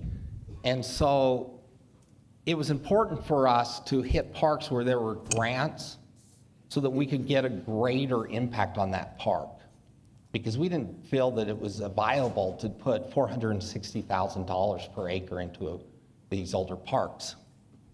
The other thing is the reason we chose Pioneer is we thought we could go in there with a little bit less money there and put more toward Apodaca. It didn't quite work out that way, as the numbers came in pretty similar, but we also felt like Pioneer, with it being the oldest park, a historic park, a park built in the 1800s at the push of a women's organization who saw a need for it. And we felt like with it being such a historic park, there was a need for that park to be the class of the system. And so I would be fully supportive and on board in moving over to Young Park. I think Young Park will take a little bit longer for planning. We're further along in the planning stages with Pioneer than Young. And so, but I agree with your sentiment. It's needed more. And that's why we actually had plans to bring Young back this following year. Mm-hmm. Thank you. And then here's my additional consideration. As you were talking, and we're talking about park rangers, and we're talking about potentially, parks that see a greater threat to safety. I mean, I don't want to go out on a limb because I don't know for sure. Maybe Chief can help us determine which of these parks perhaps sees more of that. And I imagine Young Park is one of those parks at the top of the list. I don't want us to say we're only going to invest in enforcement in Young Park, but we're not going to invest in the needs of Young Park in terms of infrastructure that are equally as important for public safety, for usability, and those kinds of things, right? So for me, those are like a really important balance to keep in mind as we're talking about how we look at public safety and how we invest in it. And I think even if it takes some phases to get to the needs for Young Park, as you're coming to us for requests, that is at least my preference. My preference is that we focus on the 2 parks that serve the most people and that have the highest needs. And I love your sentiment about Pioneer Park. Again, I love that park. I love that community. And I just see the needs being much, much greater for these 2 other parks. You're accurate. The need there in Young is much greater, yes. Thank you. If I may add a couple things. Parks and Recreation industry has been late to the table on research and putting things out there, but parks not only serve to be the great equalizer, but they are research is showing that they're one of the best things for reducing mental health challenges and one of the things for reducing crime. And if you have safe parks, you have safe neighborhoods. But if you have dangerous parks, it bleeds over into your neighborhoods. Thank you. Thank you. I appreciate that. Chief, on the Real-Time Crime Center, I have a ton of questions. I don't think this is the right format or forum, but I have a lot of questions just about just surveillance technology and how we can best reduce the potential harms of surveillance technologies on communities like racial profiling and those kinds of things. And I believe that can be done through policy, but I'm wondering if there is going to be in the future a specific work session on Real-Time Crime Center, how that's going to work, how the community can ask questions and be involved. Mayor Pro Tem, I don't have the answer to the work session, but on the town hall this Thursday, one of the things we're going to talk about is Real-Time Crime Center, the Real-Time Crime Center, and some of those concerns. But just quickly to address them, obviously there's a balance to it. And so some of the things that we do to ensure that that balance is kept in order is, one, limiting access to those that need it. Two is auditing procedures so that we're making sure that we're monitoring that the data is being retrieved for the proper purposes, and everything has an audit trail these days, which is a good thing for us. Proper policy, and so there's a lot of mechanisms in place, or that will be in place, to help make sure that that stays in balance. Thank you, Chief. I think one of my biggest, in just my research around some of these kinds of tools, is around data collection. Some of the biggest questions I have, like how long we keep data for, when we share it with other entities, like the data sharing agreement. You know, I particularly have concerns with just sharing data with entities like ICE, for example. And so I have a ton of questions around that. And I don't want to come to the town hall and take up time myself from the community members. So I guess my request would be that we have a work session.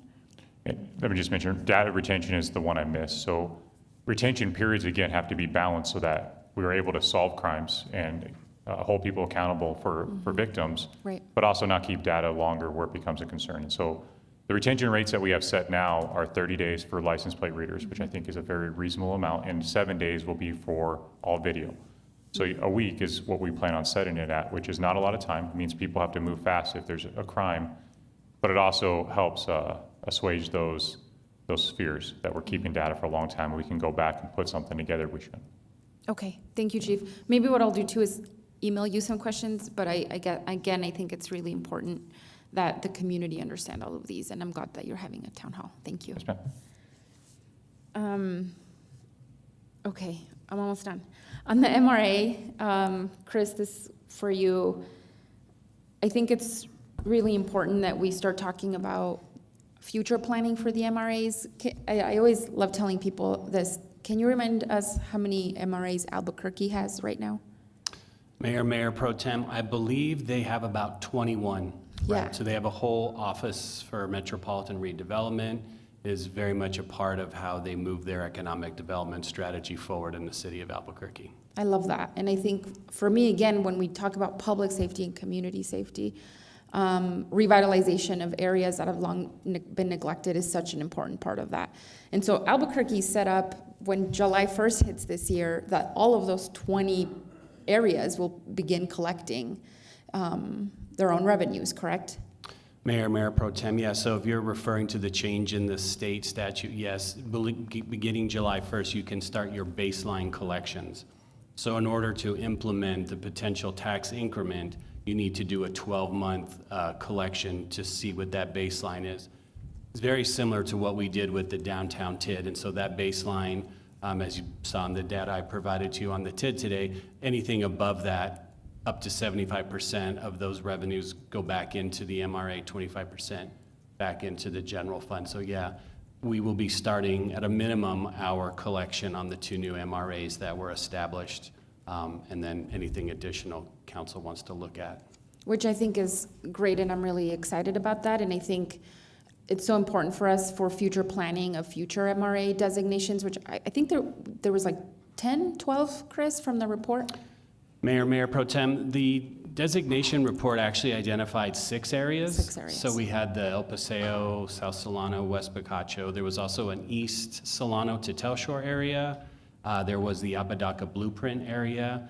And then probably the two other areas that were high need were the Amador Proximo area, which is just, west of here down towards Valley. And then, of course, the original Mesquite Townsite area. So those four are the ones that were identified.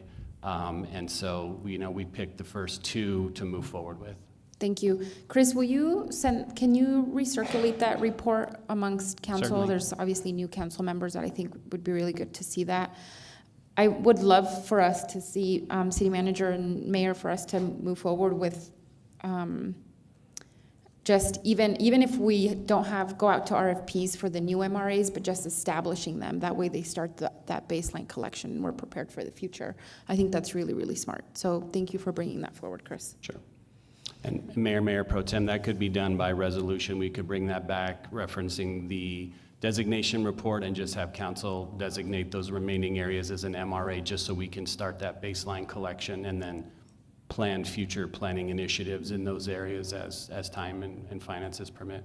I think in that planning, I think if we establish those other four, that'd be great. And then in that conversation, we could determine how we want to, which of those are priorities, Sure. which of those we want to do third, fourth, fifth, et cetera. So Sounds good. we're not tackling them all at once. Thank you, Chris. Actually, just on the GRT, this might be for you or for Leanne. Can you talk a bit more specifically about what it is right now, percentage, the height of it, and then, okay, there we go. Oh, you were prepared, thank you. So those are what it is right now. Correct. Yeah, this is, I worked with Dr. Torres, city's economist, to put together some current GRT collections from around the state. And this kind of just shows you, as things stand today, where the GRT rests. You can see some cities above where we are currently and a couple cities below. Obviously, this isn't all of them. These are some regional ones and, of course, the larger cities throughout New Mexico. I wish I had this slide at my community meeting a couple of weeks ago because someone was adamant that we had the highest in the state, and I was like, I don't think so, ma'am. And now there's the data. Chris, so then can you just talk about then the council authority a little bit more, and then what would need to go out to referendum for the community to vote on? Certainly. So council via ordinance has the authority to increase the GRT that would generate approximately $9 million per year. The out to referendum option would generate potentially another $11 million on top of that. So that's where, you're looking at your $20 million a year generated through those two options. Okay, thank you. I think part of what you said on this slide was about bold options, and bold can sometimes be scary. And I think we're in a time coming out of COVID that inflation is high. I think that there's important considerations to make and to have conversations with the public around just how expensive everything is right now, right? Like those things are true, but they're also then true for the city, right? Correct. It's much more expensive to fix a sidewalk. It's much more expensive to fix a park now as well. And so I think those are all important conversations we need to be having with our constituents. For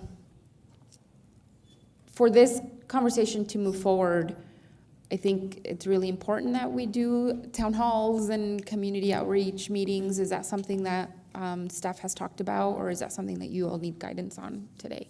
Mayor Pro Tem, probably a little bit of both. So City Manager's Office has discussed bringing this back to council in the form of a work session specifically on this topic in early June.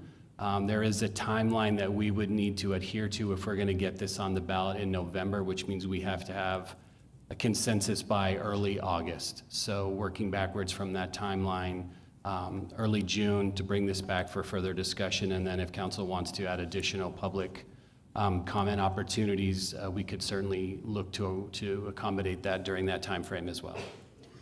Chris, this might be coming out of left field, but do you have data on property taxes? I don't have a lot of detail on that. I'm sure Leanne can. I do know that there is an option via ordinance that the council can act, to increase property taxes under their taxing authority. I believe that number is somewhere in the neighborhood of $6 million, but I know Leanne could probably provide more details on shaking, that if she yes. would like to. Good job, she's giving you a thumbs up. But the property tax, that differs from GRT is the split with the county, correct? That is correct, No. but I believe Oh. that would be That would our be it portion. for us. Yes. Oh, okay, that wouldn't, Yes. I see, okay. I guess if we do a work session on the GRT, I would love to understand all of our options. Certainly. On the table, and what that could mean. Because, so if we go to a referendum and let's say the voters approve it, then that's the max, right? Like that can never be increased again unless it goes back to referendum, or how does that work? Mayor Pro Tem, so I believe that would cap out our taxing authority at the local level if we go out to referendum for the full amount, unless there were some changes at the state level. Okay, which I think is an important consideration for sure.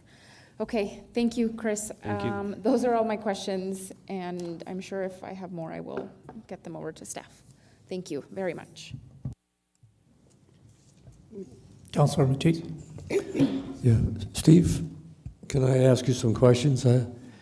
Going through the PowerPoint, maybe you could tell me, number one, the revenue for the parks. I've only been around 3 or 4 months, but I have a memory back 17 years ago. Is that developers' fees for the parks? Impact fees? Councilor Matisse, you're referring to park impact fees? Yes.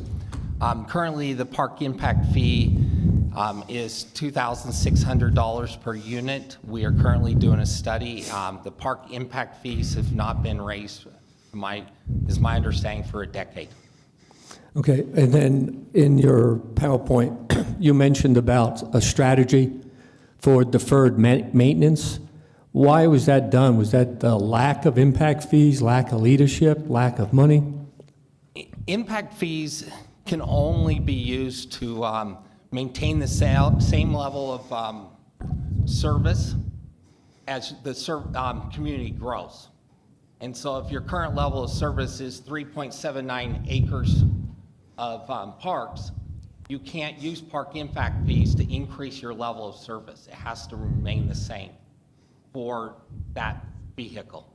There are other vehicles, but that vehicle can't increase it. Your next question, I believe, is why are our parks got the challenges they are? I think historically, our parks people have worked very hard with the work they have done, but as I look at it, our funding is lower than, the greater portion of people. We're in the lower quartile of funding in parks when you look at the funding per resident. Okay, and you mentioned about pivoting from the deferred maintenance strategy. Can I get the particulars on the pivoting? I think I've made a bold request. I've been told it's a bold request, something that I think is more than the council historically has received, and I've put forward a request to try to really attack these issues in our parks where there's deferred maintenance. And let's restore our parks. Let's try to make them look like they're new, inviting, et cetera, and that's the pivot. No, I think you made a very good point. In the last 4 or 5 years with the crime increases, I know Chief Story and the previous chiefs, the crime that's in the parks, particularly Apodaca Park and others. If the parks are not safe, if they don't have ranges, if they don't look good. Same thing with neighborhoods, abandoned buildings. Yes. If you have that type of look, you're going to attract or have increases in crime. And thank you for that statement. Thank you. Thank you.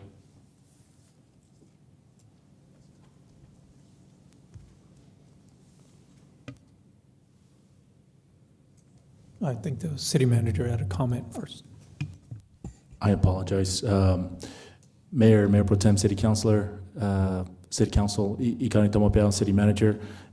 Councilor Matisse, just wanted to share a thought. As Stephen Bingham, you had questioned what is happening from our previous, from prior times of deferred maintenance happening in parks Parks and Rec. What I know from the short time that I've been here is our Parks and Rec have been, and previously, they have been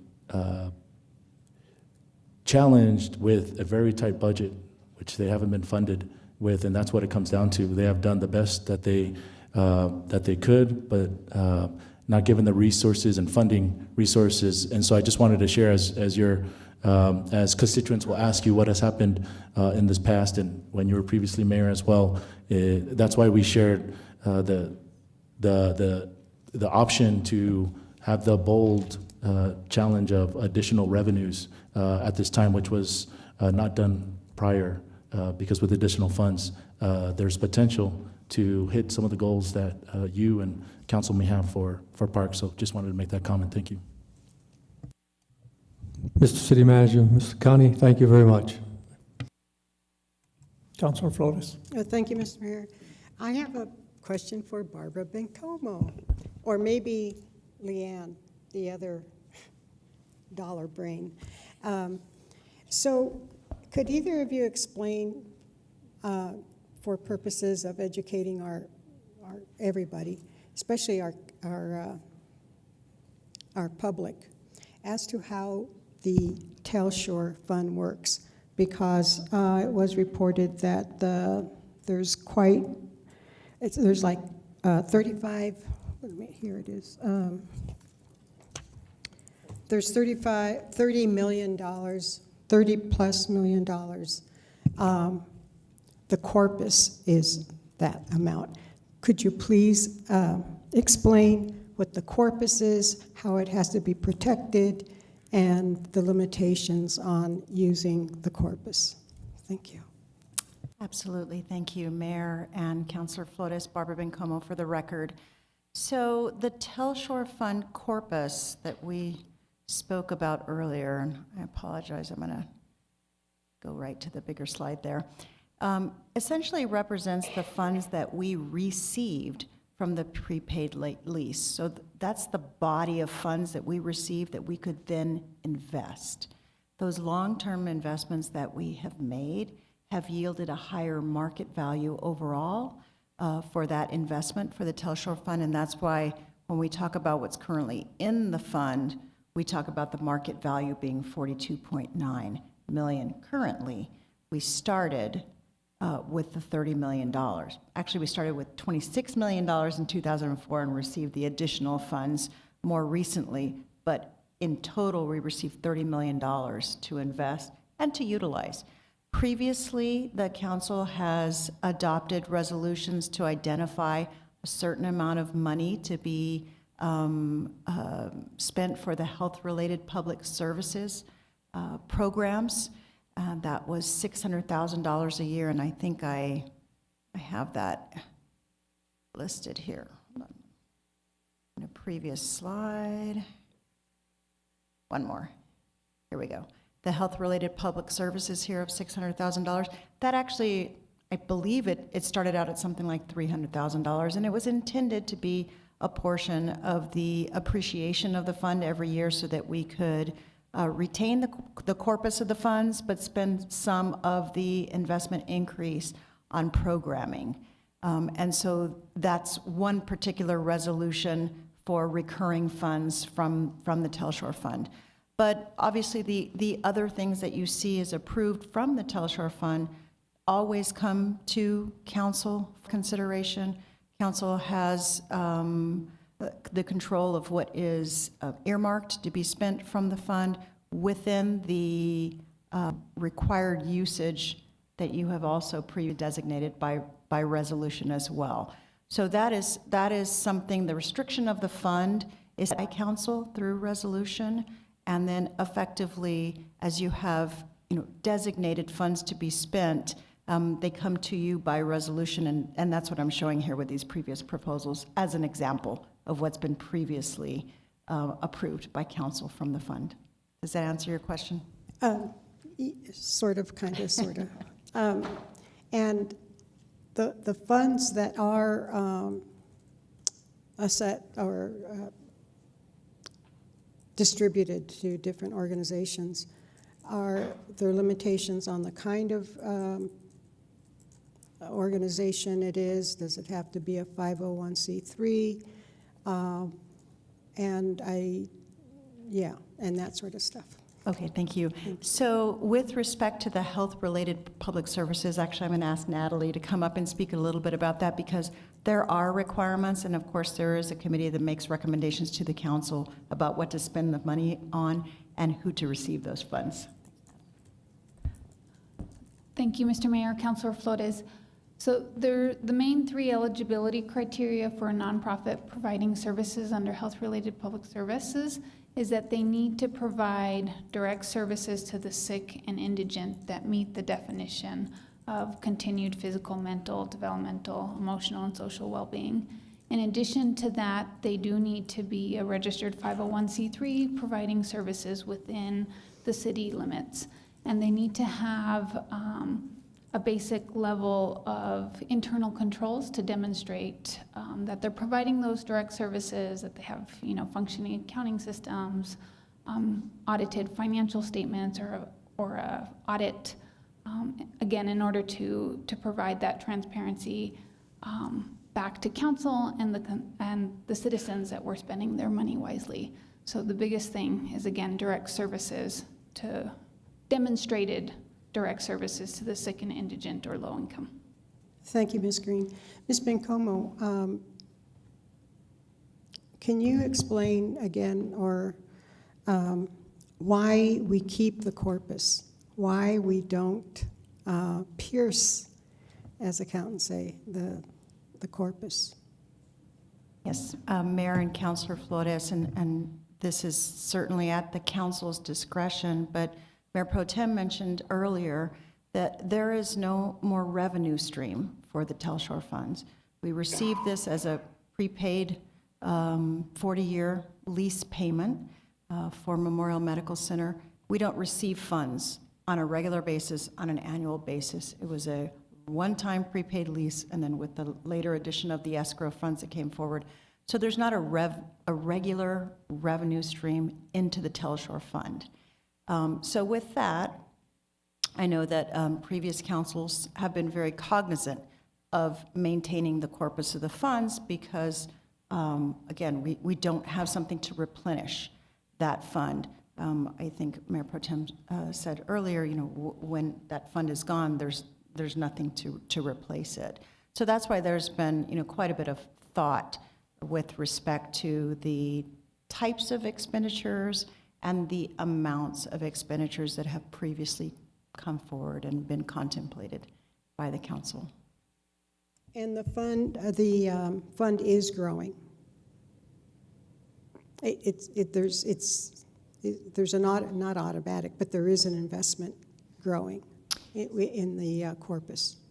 So we have been very fortunate in our investments. Again, I mentioned that the Telshore funds are designated as long-term investments. That is the only fund we have with that designation that allows us to invest through the State Investment Council. We have had good years for investing. We have had very lean years for investing, just like you might have with your personal investments as well. But overall, and of course over 20 years, the investments have done well. And previously, as I mentioned, we had been spending fairly small amounts from the Telshore Fund, limited to that $300K distribution up to most recently $600K. And now we've seen some larger projects be funded out of the Telshore Fund. Thank you very much, Ms. McComb. Thank you, Mayor. Mayor. Councilor Matisse. Ms. Bencomo, I can remember in 2004 we had a counselor, Wesley Strain, and he required that the use of those funds use a majority vote. Is that still in place or has that been changed? Mayor and Councilor Matisse, the use of the funds still requires a majority vote here at council. Okay. To approve those expenditures. We would typically bring them to you during the budget development process. However, there are times when during the year we have brought forward proposals for use of the funds. It always comes to council and always requires a majority vote. Thank you. He was a banker, so he was worried about it being raided. Thank you. Councilor Corinne? So, just to this bigger question, which is, you're asking us to spend the Telsure Fund on things that, because we've deferred, not you personally, collectively, what this means is we're facing deferred maintenance that has caught up to us, among a number of other things that we haven't funded. This is asking us to consider those projects as using the Telsure Fund to fund those projects, which would result in a lower corpus that exists in the State Investment Council, which has its own, I think, I would argue we should have a different investment strategy for it in any case, but that's not what we're talking about here. But I think one of the things that I would ask is, I think this is coming to us because we're open to this and we understand that we're at a point where public health and safety are fundamentally important and that we should fund them. What I would ask is, if we did head in this direction, those organizations that have come to rely on the funds that we've been dispersing, I know that then that would also be eating into the corpus. So I'm acknowledging that would be, that has historically been the investment profits that we've used to fund that. I think that we should, at a minimum, if we consider using the Telsure Fund, the corpus of the Telsure Fund for some of these projects, I would ask that we also consider a sustainability plan for those organizations that we've been funding for a long time through the Telsure Fund with the investment revenue, those $600,000. I don't think that we should, and I think that we have been putting the cannabis revenue into the Telsure Fund? No, or in a separate fund. We considered that as one place, but I would just ask that we consider holding harmless in the speak of how we spend money, that process, and not say, if we're doing this, then that will end, I guess, would be my ask, is if we're considering tapping into the corpus, that our ongoing investment in health and public services organizations either have a planned phase out or a different approach, those things being funded in a different way or figuring out a different way to fund that. But I would ask that we hold that harmless in this conversation for at least several years to figure out a way to keep funding it. So that would just be my ask as we consider this, which would be a different approach from what we've done in the past. Thank you, Counselor. Anyone else? Okay, I guess, yeah, a lot of questions, a lot of things to digest. I would say definitely what I'm in favor of is that we spend the Telsure Fund to get caught up with a lot of things that have been neglected as our parks. Definitely in favor of the municipal courts, and that's already pretty much been budgeted. The real-time crime center and all is, I feel, I've seen it in another municipality. It's going on 10 years already that it's been in existence. I think we're just behind, and we need to get caught up with a lot of things. So we need to spend some money for our public safety and for the greater good of our community. Chris,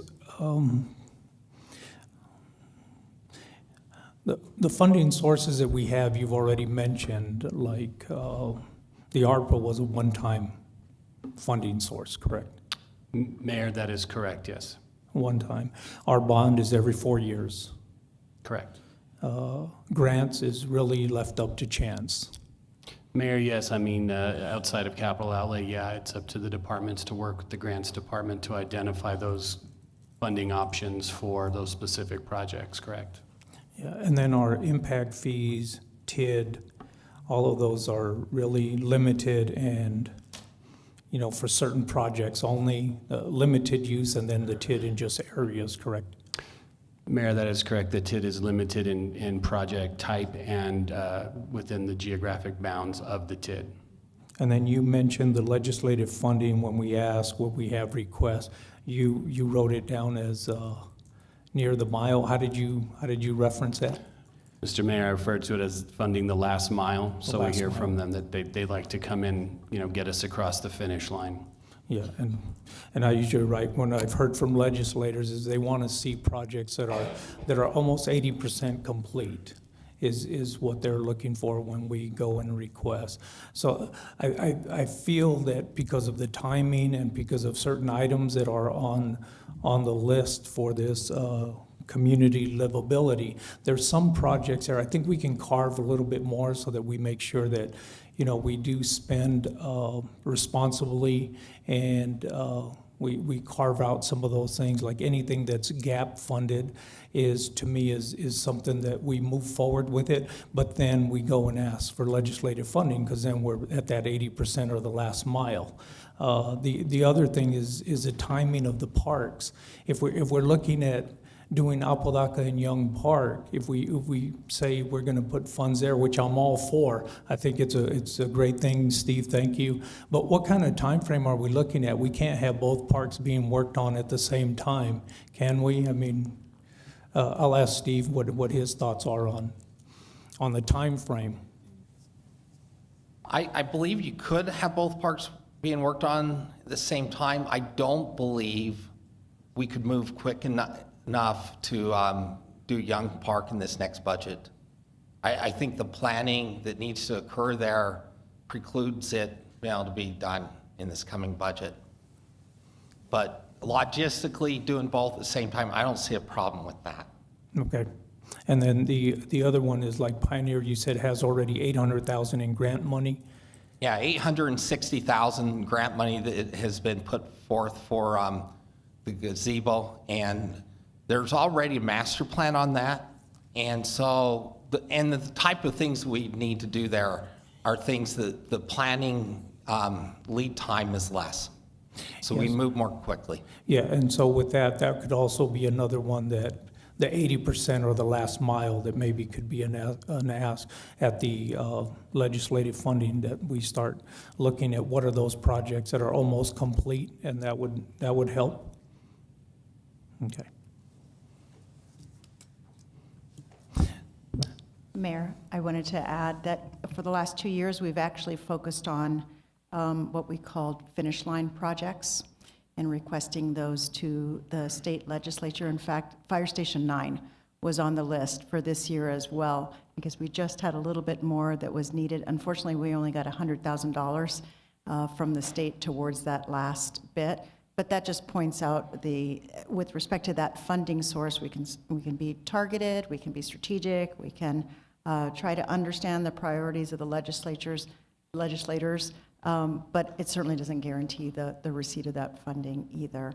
And I also wanted to just mention with respect to the bond cycling, for GEO bond, it's every 4 years, but for the rest of our bond cycling, it's every 3 years. Okay, thank you. Okay, yeah, Mayor Pro Tem. Thank you so much. I had one more thought around other funding options. This is really for anybody, but Barbara, probably you might know more, and Leanne perhaps, around any of the recent legislature, given that we have all of this historic revenues. I know that there was certain funding pots through the legislative session, some on like homelessness initiatives. I'm wondering if what are the options that we can tap into at the state level that can also help fund some of these projects? Like I think this homeless initiative, as my understanding, was very broad, and so could we tap into it to help support Project Light, for example, or to help support the increase of Mesilla Valley Community of Hope outreach? I know that there is a ton of money that was set aside for law enforcement. Is that something we can tap into to then help fill whatever the spending is for the real-time crime center? Like, are those some of the strategies that we're going to be looking at employing as well? So Mayor Pro Tem, you're absolutely right. And with respect to the funding available at the state, we have seen it go into different pots, as you're saying, and the governor has different initiatives for certain things and for affordable housing, for example, and public safety, et cetera. And so that is part of what we need to strategize on with respect to the funding needs that we have, and then the funds that are available out there. That's part of what our lobbyists help us to do, both at the state and the federal level, to look at what our needs are and then what the potential funding sources are, along with the timing of those funding sources. So you're absolutely right. That will not end with with any new funding that we get here. I think in Natalie's presentation, she noted that even for some of her projects, she's still applying for other funding sources for some of the affordable housing projects. We're always going to continue to do that, whether it's, grants or at the state or federal level as well. The state is just, it's become a little bit more complex with the different funding buckets that they have and the different processes for obtaining those funds. But we've done that for years, and we'll just expand that effort as well and continue it. Are those funds, and this may depend on the pot, I guess, but are any of those funds able to say, let's say we spent 1.5, I forget how much Chief Story asked for the Real-Time Crime Center. Let's say 1 million. 1.1, right. We pay for that out of Telshore, and then we know that there's money at the state level for those kinds of projects. Are we able to sort of ask for that fund to reimburse ourselves? Typically not, okay. I will say. That's typically not the case, that funds that we get, that they can be used to reimburse us for funds already spent. We only have that situation in very specific times. For example, with the taxable bond that we just issued for affordable housing, we can reimburse ourselves for that, for example, but it typically has not been the case with funds from the state. I guess I would rather make sure that we expend all of those options and make sure that there isn't money already out there that we can be utilizing instead of going this route. But if not, I think it's, we talk about this all the time, about the giant permanent fund that the state has that gets tapped into rarely. I mean, for like a decade, advocates fought to get 1% of that to go to childhood education, and right, so like there's all of these battles, and I guess I don't want us to get stuck in the same cycle with our Telshore fund, that we tout this giant portion of money, but then we're not using it when we need it the most. And so it's definitely a tricky balance, but I think it's an important one that we have to talk about, and I think that's what we're doing here today.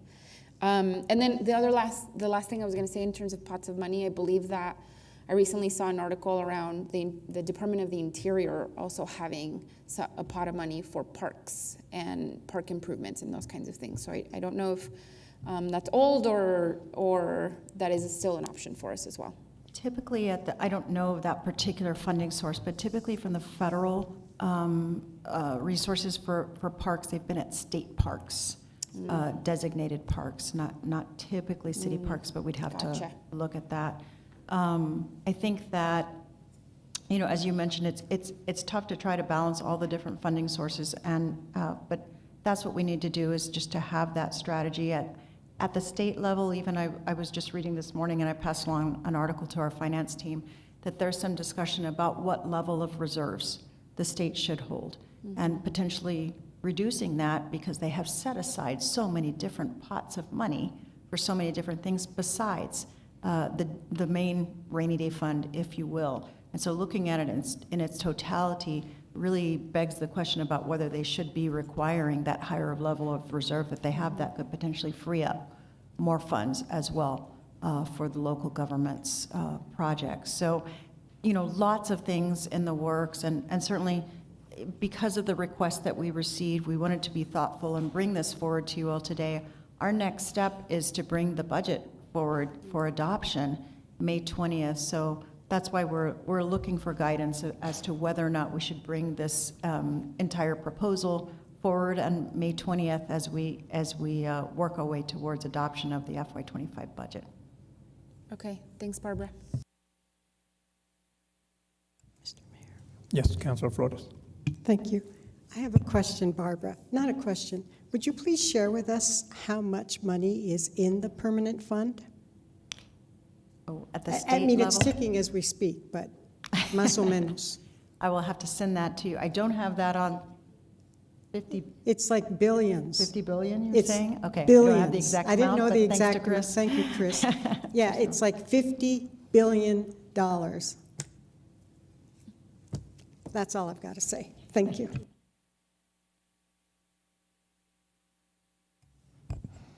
Okay, so I guess finalizing what I wanted to share was on the MRA using the cannabis excise tax. I definitely support that. We need to kick those off and get those going, and then start looking at the future and identifying other places.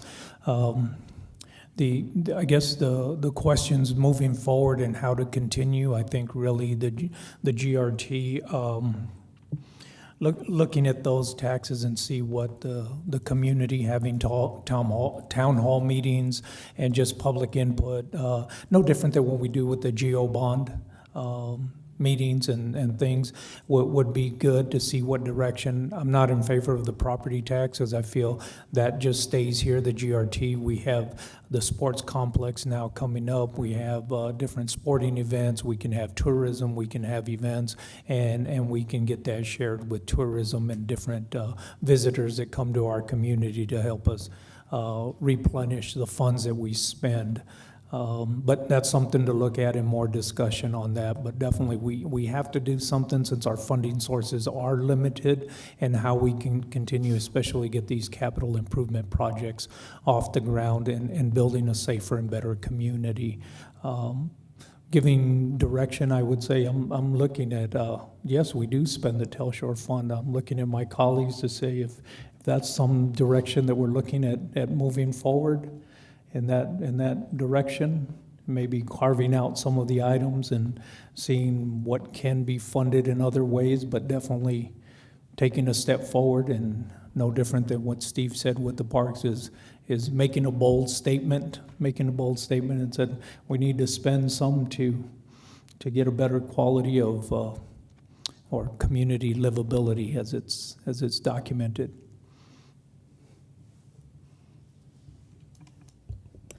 Mayor? Yes, Mayor Pro Tem. Thank you.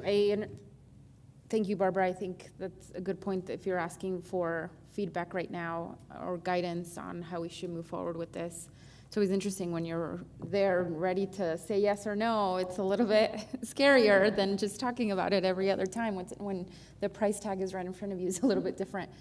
I would argue, though, that I think given that there are potentials for other funding sources for some of these, but I do believe that there's a couple that to me feel like key, like critical things that we can do right now. To me, that is park improvements, especially young in Apodaca Park, for me feels really critical. The Real-Time Crime Center and Amador Crossings. To me, those are the kinds of things that I feel like people would see an immediate, like what would our constituents see as an immediate change, as an immediate investment, as an immediate change. And I think those are definitely some of the pieces that I think for me feel the most critical. If we say, well, we only have a couple of weeks to decide before the May budget session, and the rest we can take our time to decide how we want to move forward with those and try to find potentially funding sources for others. So that's at least where I'm at right now. Thank you, Mayor Pro Tem. Anyone else? Anything I want to add? I'm going to strongly ask that we consider the Peachtree Canyon housing developments as well as part of our commitment to that. And I think that's a place where we can really leverage a ton of money and a public-private partnership that's really important. So I don't want to get lost off the list. Mayor and Councilor Karan, I believe that those two were already adopted by resolution by the council, so the commitment has been made for those two projects.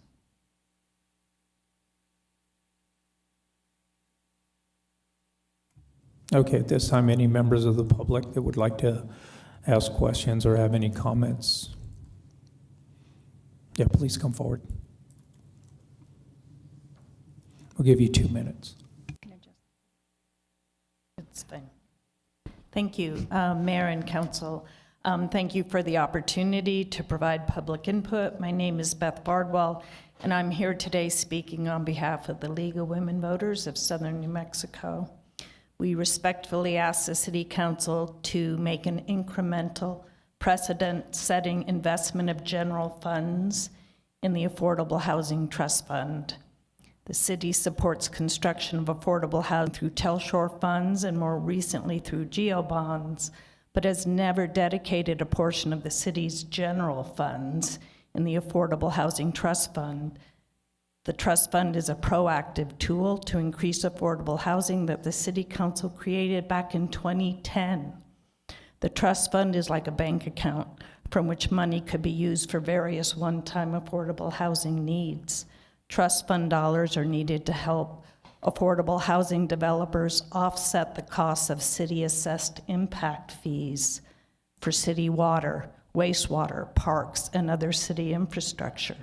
It could be used to pay for one-time costs for necessary reports and other work products to help developers keep their affordable housing projects moving expeditiously through the development pipeline. It could be used to pay for specialized grant writers to secure significant public and private dollars to support locally driven strategies to plan and provide for more housing, like a HUD Choice Neighborhood Planning Grant. There's widespread support for the city to increase affordable housing, as evidenced by 65% of city voters who supported the city issuing the 2022 GEO Bond for Affordable Housing. We asked the city to leverage the Telshore and GEO Bond funding investments in affordable housing by making a precedent-setting investment of general funds in the trust fund as well. Thank you. All right, thank you.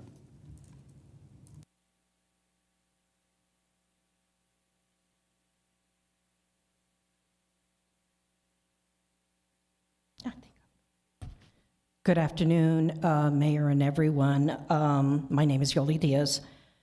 On about June 2022, I provided the city a request to use Telshore funds and cannabis tax, especially since many people say that cannabis is medicine, towards a healthcare fund. I understand there are many needs. Believe me, I understand.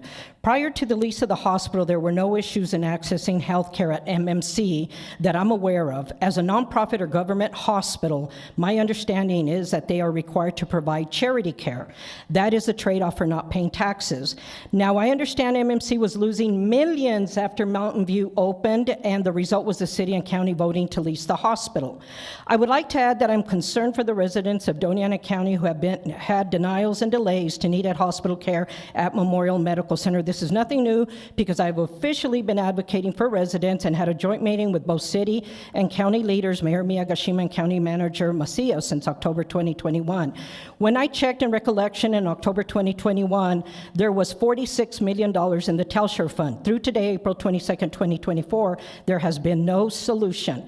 It is unknown how many residents had issues, but I will say whether it is 5, 10, or 1,000 more per year, one is one too many. The Telshore Fund was derived from the receipts of the prepaid rent of Memorial Medical Center. The lease involved an asset purchase, which basically means that MMC folks own the physical items, but at minimum, City of Las Cruces still owns the land. For whatever reason, there's a quitclaim deed on file by Doña Ana County. It's on a 40-year lease with a little more than 21 years to go. The original intention to use the appreciation of the fund was to fund programs, but to not touch the corpus. Thus, this would allow the fund to exist in perpetuity. So I am disappointed that you're considering and extinguishing this fund from what I heard earlier, this very important fund, and I'm disappointed that access to needed healthcare does not seem to be a priority. Thank you. Hey, thank you, Yoel.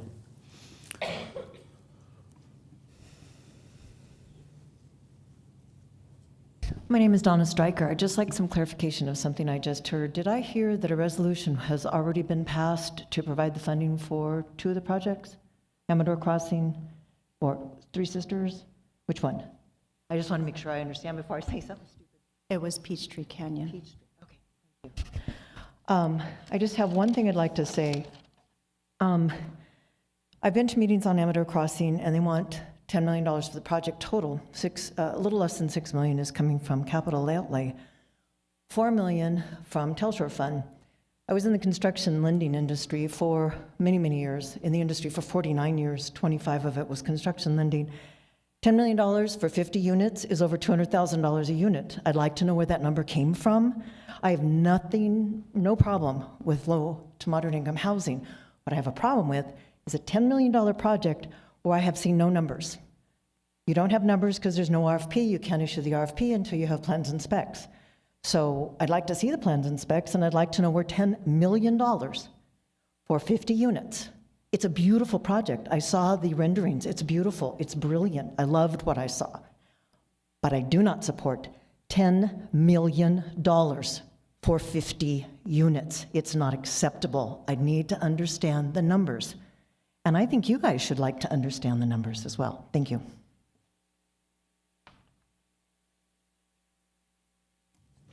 Thank you, Donna. Good afternoon, City Council, Mayor, City Manager. I'm Jennifer Cry, and I am a member of the Library Board, Brannigan Library Board.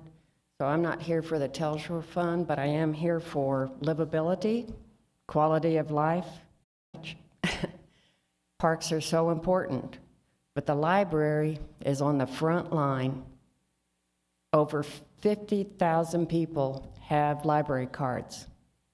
You want a bang for your buck, you've got to enable the library to expand and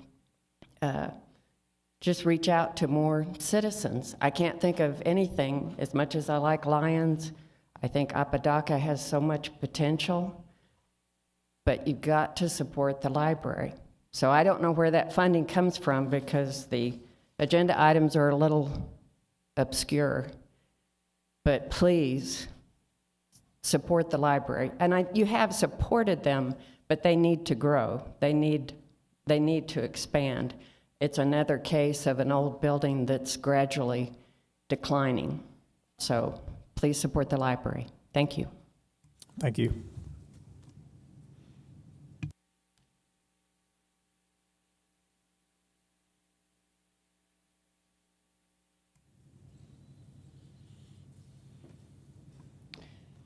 Good afternoon, Mayor, members of the council. My name is Denali Wilson. I'm here on behalf of the ACLU of New Mexico, and I'm here to express some concerns regarding the proposed real-time crime center and its potential impact on civil liberties. Unchecked government surveillance has, throughout history, encroached upon the privacy rights of ordinary citizens, and any discussion surrounding the acquisition or utilization of new surveillance technologies must explicitly address their potentials to erode civil liberties. We're seeing that the indiscriminate use of surveillance technologies in policing are turning our communities, and particularly poor communities and communities of colors, into human fish tanks and virtual prisons where residents are treated like prospective criminals and monitored and scrutinized and stigmatized 24/7. These conditions exacerbate the very problems that they're purported to solve by further eroding the trust between law enforcement and the community, and by worsening societal inequities by disproportionately targeting people of color, poor people, politically unpopular groups, and other historically marginalized groups. And so we urge the City Council to consider the profound civil liberties implications of this proposed real-time crime center, despite the very catchy name and hard to say. It's imperative that any decision regarding surveillance technologies prioritizes transparency, community involvement, and safeguards against the unjust targeting of marginalized communities. So thank you for your attention. Okay, thank you.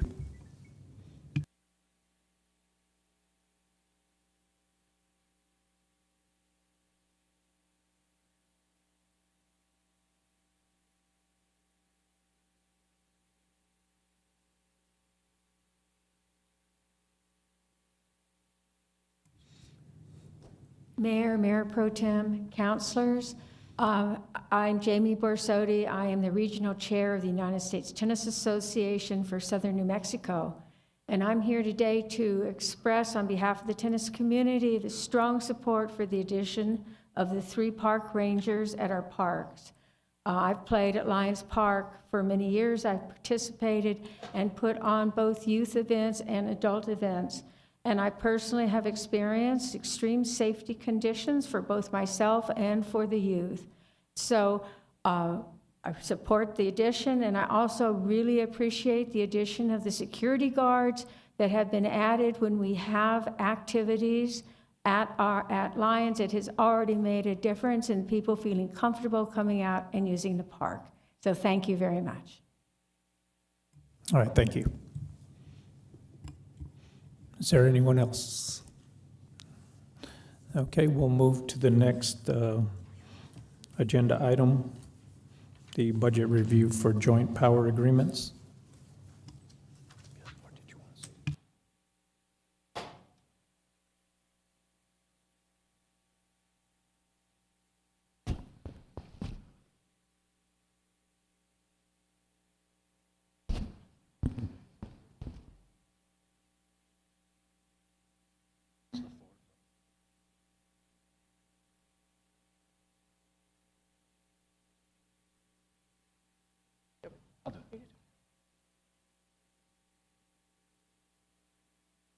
Good afternoon, Mayor, City Council. My name is Sergeant Gabriel Aranivas. I'm a sergeant with the Las Cruces Police Department. I'm currently assigned as a commander of Las Cruces, Doña Ana County Metro Narcotics. Before I go over our budget proposal, due to the unique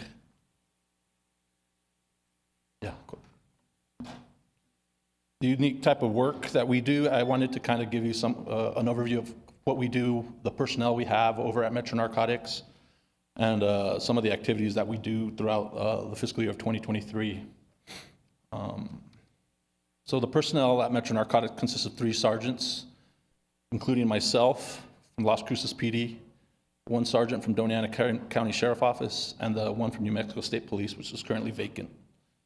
We currently have 12 agent positions, 5 with the Las Cruces Police Department, 5 with the Doña Ana Sheriff's Office with 3 vacancies at this time, and 2 with New Mexico State Police with 1 vacancy, anticipation that it'll be filled next month. We also have 3 FBI agents that are assigned to the task force. We do have a civilian staff as well, an administrative assistant, which is a Las Cruces Police Department position. We have an evidence tech, which is a Doña Ana Sheriff's Office position, 2 accounting techs, which are HIDA-funded positions with 1 vacant at this time, and an equipment tech, which is a HIDA-funded position as well.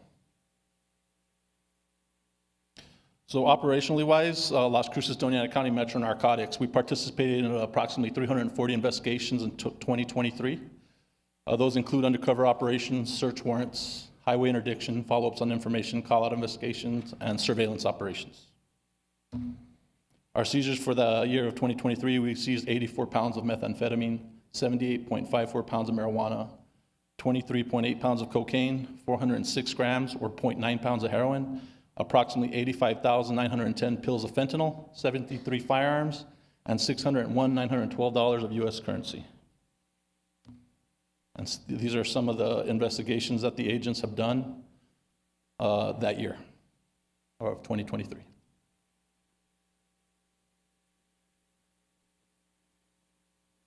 Our activity for that year, 2023, we had 251 arrests, 38 search warrants, 64 undercover operations, and 279 call-out investigations from Las Cruces Police Department, Doña Ana Sheriff's Office, and the Adult Probation Office.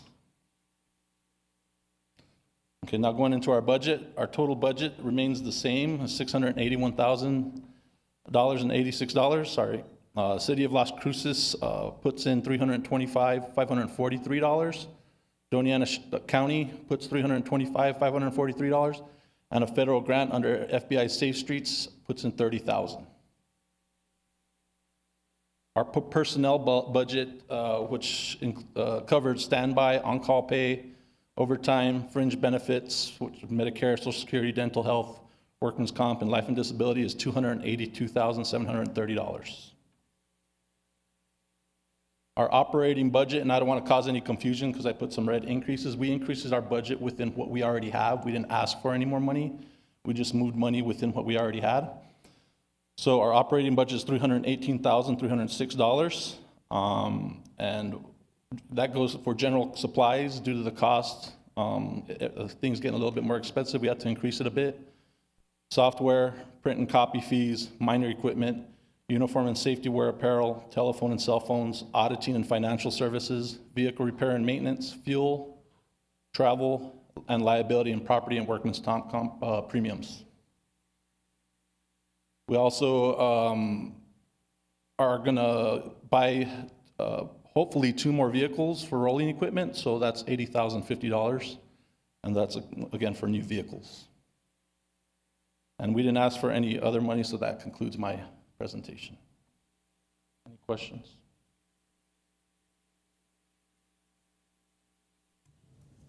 Okay, since we have him up here, we can go ahead. Councilor McClure? Hi, just out of curiosity, where does that $600,000 go that HUCs? I'm just curious. So our federal partners, because we are task force officers, the FBI, they take the seizure and it goes to them, and they go through the process. Thank you. Anyone else? We good? Sergeant Aranivas, just with the DASO vacancies, so they have, did you say 2 or 3? They have 3 at this time. 3 vacancies, so when they're doing their contributions, their funding, is it based on what they expend, or, I mean, you get that 300,000 plus, or is it based on how much they spend? No, we get it regardless, so it goes, and what we don't use goes into a funding expense that we can dip into if we have to, for other expenses down the road. Okay, is it just a shortage on their staff, or overall? I don't know to be exact. I know they have some promotional things going and they have to test for the position. And I know from what I understand, they will be testing in May. I'm not 100% sure on that, but as soon as they get the process and get deputies lined up to come over, they'll possibly give me some agents. Okay, thank you. I have one more question for the sergeant. Go ahead, Mayor Pro Tem. Thank you, Sergeant. The list on your seizures, on the marijuana seizures, given that cannabis is now legal, obviously know there's still folks operating outside of that in the black market. Can you talk a little bit more about that? Like, how much time do you think you all are sort of spending addressing that? So those seizures that are listed for 2023 are, majority of it are from 2 cases where other narcotics were found, and those subjects were charged federally. Marijuana is still illegal under the federal law, so those cases were not charged at the state level. Okay, but they're not like random people in Las Cruces necessarily. Like, No, these were are 2 big cases. These are the bigger cases where they're selling cocaine, methamphetamine, marijuana. They're pretty much a one-stop shop. Thank you for clarification.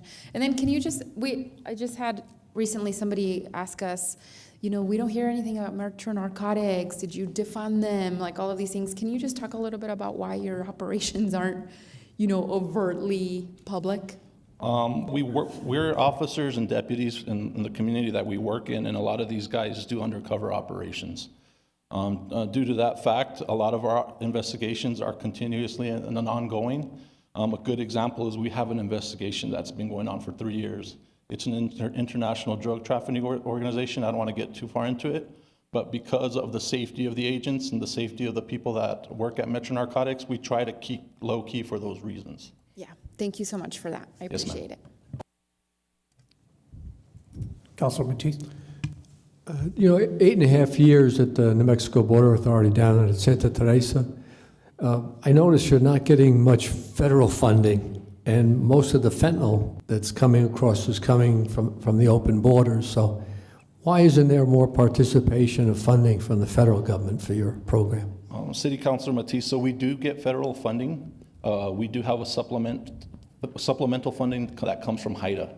Okay. So I don't I was just looking at that 30,000. Yeah, so that is particularly for our Operation Safe Streets with the FBI for violent crime. Okay. And narcotics, is usually connected to violent crime. So, but we do get HIDA supplemental funding. I don't go over that because I believe they present theirs when they come in front of you. But I only present what we get from the local, from Las Cruces Police Department and the Sheriff's Office. Can I ask you, Sergeant, do you have sufficient funding? We do have sufficient funding, but that's something that I've been monitoring from the people that I presented to last year because of the cost of things rising, because of the increase in pay. I would anticipate in the next 3 years or so that we will have to ask for more money.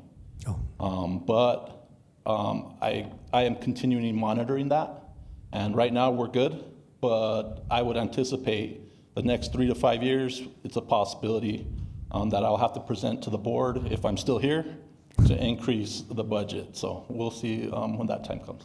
Well, thank you for your efficiency and your honesty. I've never seen anyone come and not ask for a budget increase every year. Thank you. Thank you. All right, thank you, Sergeant. And yeah, you'll be here.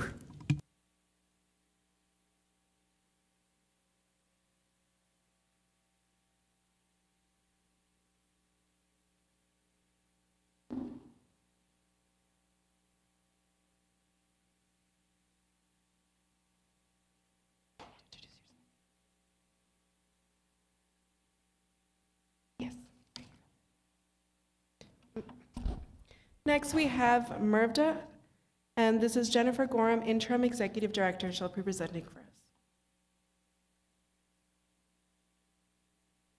Good afternoon, Council. Oh, I'm sorry. As stated, my name is Jennifer Gorham. I am Interim Executive Director for Mesilla Valley Regional Dispatch Authority. So as you may know, as I was here last week accepting a proclamation on behalf of National Public Safety Telecommunications Week. And so at that same time, you were identified as MRVDA is the 911 dispatch center for Doña Ana County, which incorporates all of Doña Ana County, the city of Las Cruces, Sunland Park, Mesilla, Hatch, and the city of Anthony. In 2023, I need to correct this top number. MRVDA received 351,503 phone calls, resulting in 328,422 dispatches. Approximately 266,000 of those were law enforcement related dispatches, just under 38,000 were fire dispatches, and under 25,000 were EMS dispatches. So I have a little bit of some anomalies to show in the difference between fiscal 24 and fiscal 25. The original budget that MRVDA was adopting in fiscal 24 was closer to the $5.8 million. However, we did take an influx of just under $1.8 million from our reserve fund to fund some additional projects. So this is why you're going to see that we have total expenses, but to give a realistic nature of based upon what MRVDA asked for last year versus what we're asking for this year, you'll see the bottom line. During this current year, we did fund 2 large projects. One was a new radio system, a 700 megahertz radio system. The cost of that project was $1.6 million. However, we've also since then had to invest approximately $150,000 in additional equipment. And then we had a $200,000 project that was for AV project, so an upgrade to our current facility. This year, we are asking for a budget of $6.3 million. It is a 9.43% increase. To give you an idea of that, our expenditures, 78% of our expenditures cover personnel costs, with the remaining 22% for operating costs. Although the overall budget increase is 9.4%, the personnel expenses are estimated to be an increase of 6.04%. The 6.4 incorporates contractual longevities with our union and also healthcare increases. The operational expenses equate to 23.5%. That is primarily due to additional maintenance agreements for our new radio system and for our new emergency medical dispatch protocols, with priority dispatch, in addition to annual increases for service agreements. The way our system is based upon our joint powers agreement, we take the $6.3 million, we subtract out any other revenues that we have outside of agency contributions. So we do have some alarm revenue that comes from the City of Las Cruces' false alarm ordinance that was put into place over a dozen years ago. You'll notice that the revenue from the alarm project has decreased over the years, and that's actually a good idea. That's a good thing. That means that we're not assessing fines or fees for non-performance and non-compliance within the program. We also do receive some funds back from NMSU and Sierra Dispatch just to offset the cost of CAD maintenance that we monitor for them, which is our computer-aided dispatch program. We also have a small lease agreement based upon one of our radio towers. We have some placement on that site with a local telecommunication vendor. We also have other reimbursed expenses that is primarily for IPRA that would come through that is not requested in a digital format. The $30,000 from the Department of Finance is the only flow of funds that come through MRVDA's budget directly, and this is for reimbursement for training costs. MRVDA does receive a substantial fund from Department of Finance, but it does not directly flow through our budget. That is primarily for the fund maintenance of our 911 system. This year, we have requested that our board utilize $300,000 out of our fund balance. You'll notice that the year prior, it shows that we utilized $2.4 million because the original budget was to utilize $620,000 out of the fund balance. In addition, we did take about 1.8 for those large-scale projects. So this year, we're requesting $300,000 to come out of the fund balance.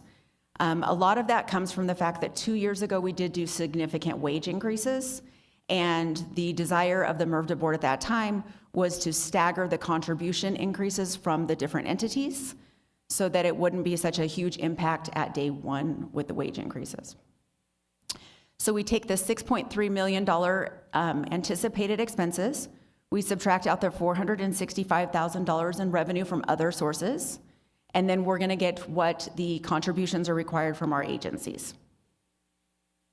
So this year's contribution on the request on behalf of the City of Las Cruces is a contribution of $2.8 million. That is a 17.58% increase. You will notice, though, that as stated prior, our number of dispatches has also increased. So we went from, in 2022, 315,000 calls for dispatch, where in 2023, we had 328,000. Thus, some of the expenses as well. I am sure there's some additional questions, and I stand for those. Any questions? All right, thank you, gentlemen.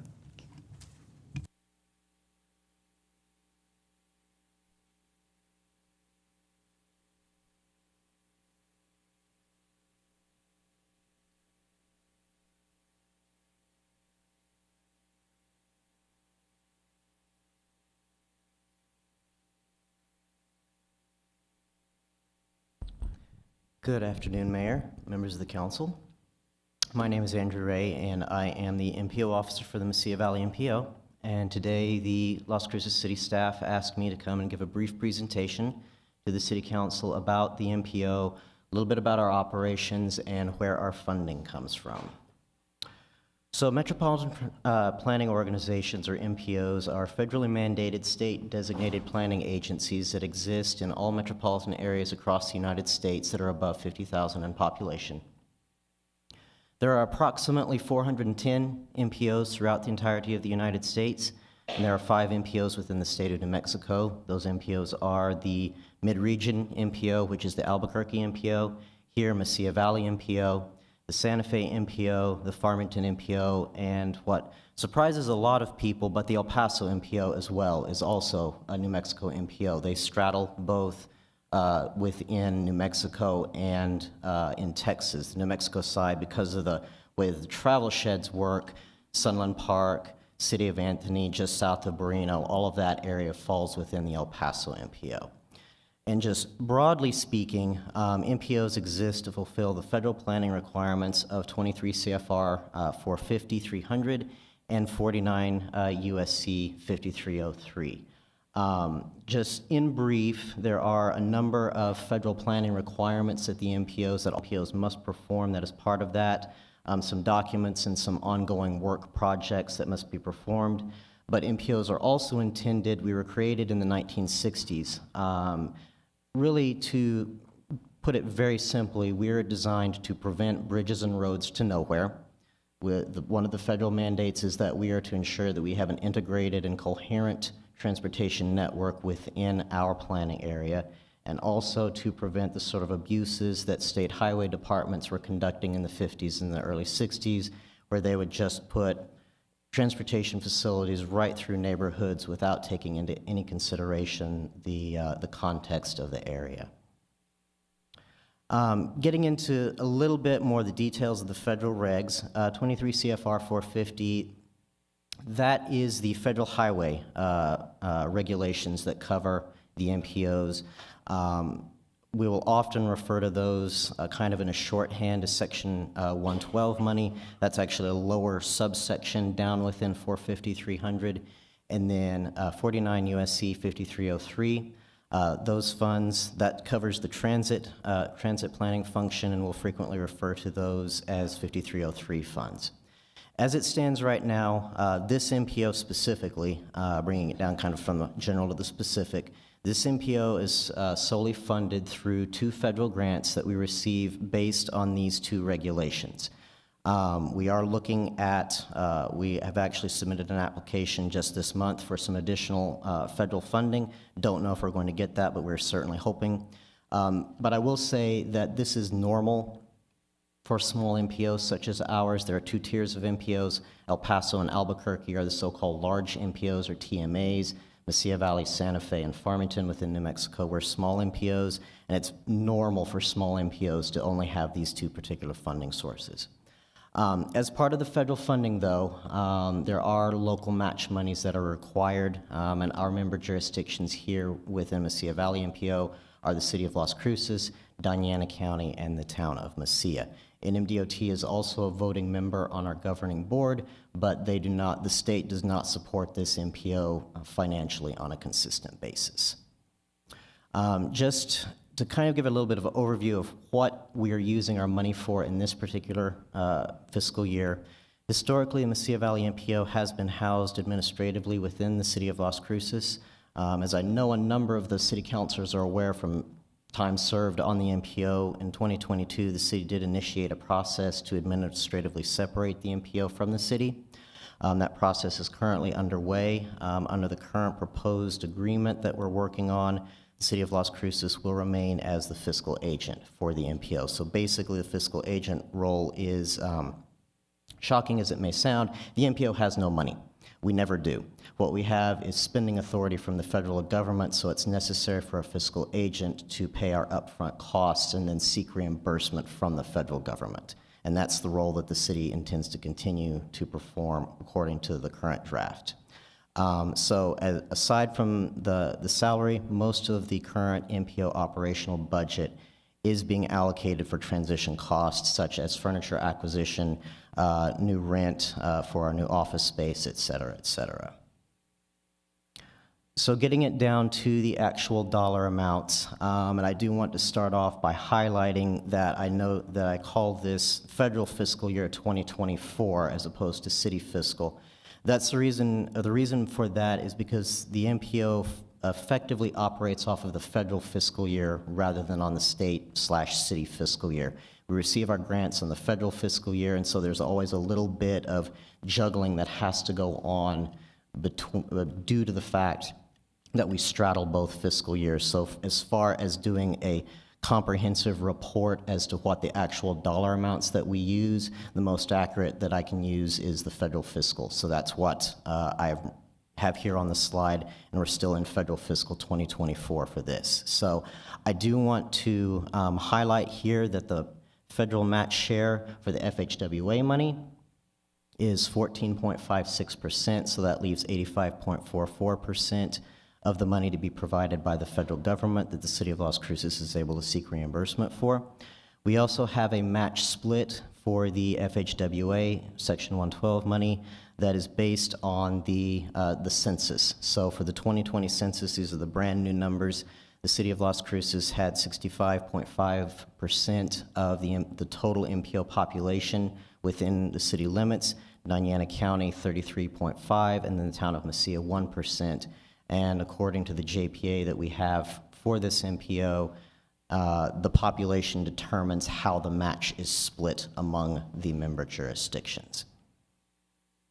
And then the other pot of money that we receive, the Section 5303 money, this one is a lot easier to calculate in some respects because this one is the more normal 80-20 split between the federal and the local share.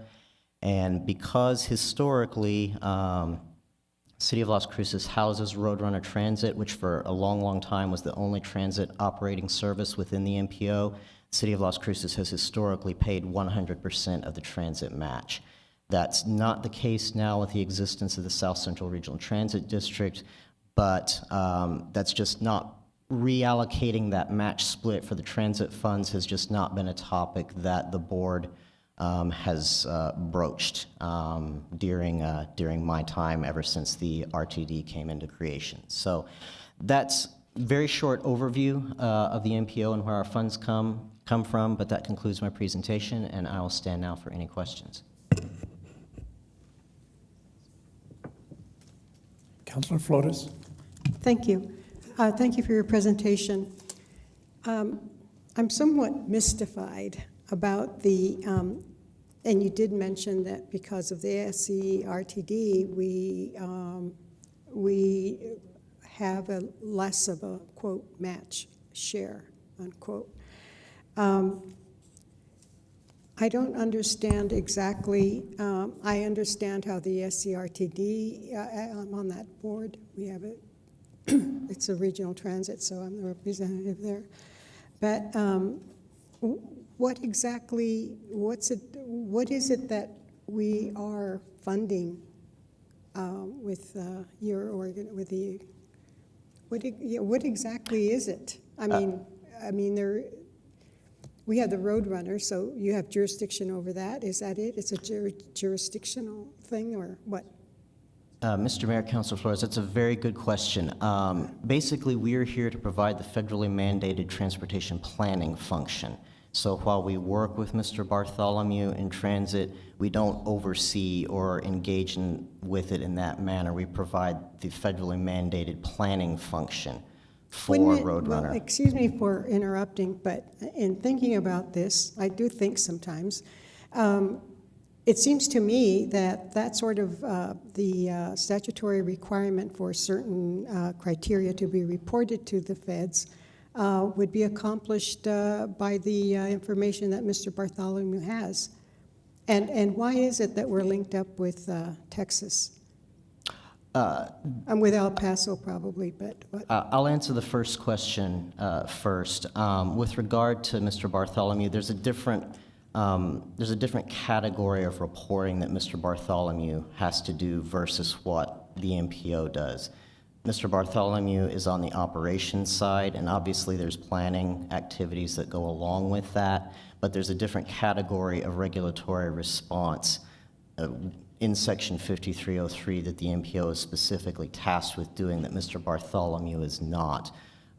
Specific planning documents such as the Metropolitan Transportation Plan, which we're working on right now, the Unified Planning Work Program, which is the task list that the MPOs are required to work on a biennial basis. Documents of that nature are the specific purview of the MPO, and Mr. Bartholomew and Roadrunner do not work on that. Okay, so you're an oversight agency. No, we're planning. We don't oversee the activities. We just receive the inputs from the member jurisdictions as far as the activities and do the planning and the reporting to the federal government on the basis of that. So do you actually submit plans to Mr. Bartholomew or other municipalities? It's rather the reverse. Mr. Bartholomew and our member jurisdictions, they give their information to the MPO, and we consolidate that into our various planning documents, and then that's both distributed to the public and also sent to the state and to the federal government as well. Why wouldn't the FTA have, that function, hold that function? I just don't understand the function of the MPO. I mean, just because there is the FTA to report to. Well, it's because, again, the different categories of work products that Congress has created and versus the distinction of what the operator itself, in this case Roadrunner, performs versus the work that the MPO performs, again, the MTP, UPWP, the Transportation Improvement Program, et cetera. Those are the activities that the MPO engages in, as opposed to the activities that Mr. Bartholomew engages in actually providing the transit service. So it's a federally mandated function? Yes, they're all federally mandated functions that the MPO performs, yes. Yeah, well, thank you very much. And I guess just to answer your second question with regard to El Paso, it's because of the travel shed. Most of the traffic from Sunland Park, Anthony, New Mexico, those go into El Paso, and for that reason, it's part of the El Paso urban area as opposed to ours, because most of that traffic does not come to the north. That's the reason why that's why El Paso MPO is a New Mexico MPO as well. Well, then do you compare that travel data with the SCRTD? We work with the SCRTD, and the SCRTD also straddles both states. So yes, we do. We do. Huh. Okay. Thank you. Thank you, Mr. Mayor. Thank you. Anyone else? Thank you, Andrew. Thank you, Mr. Mayor.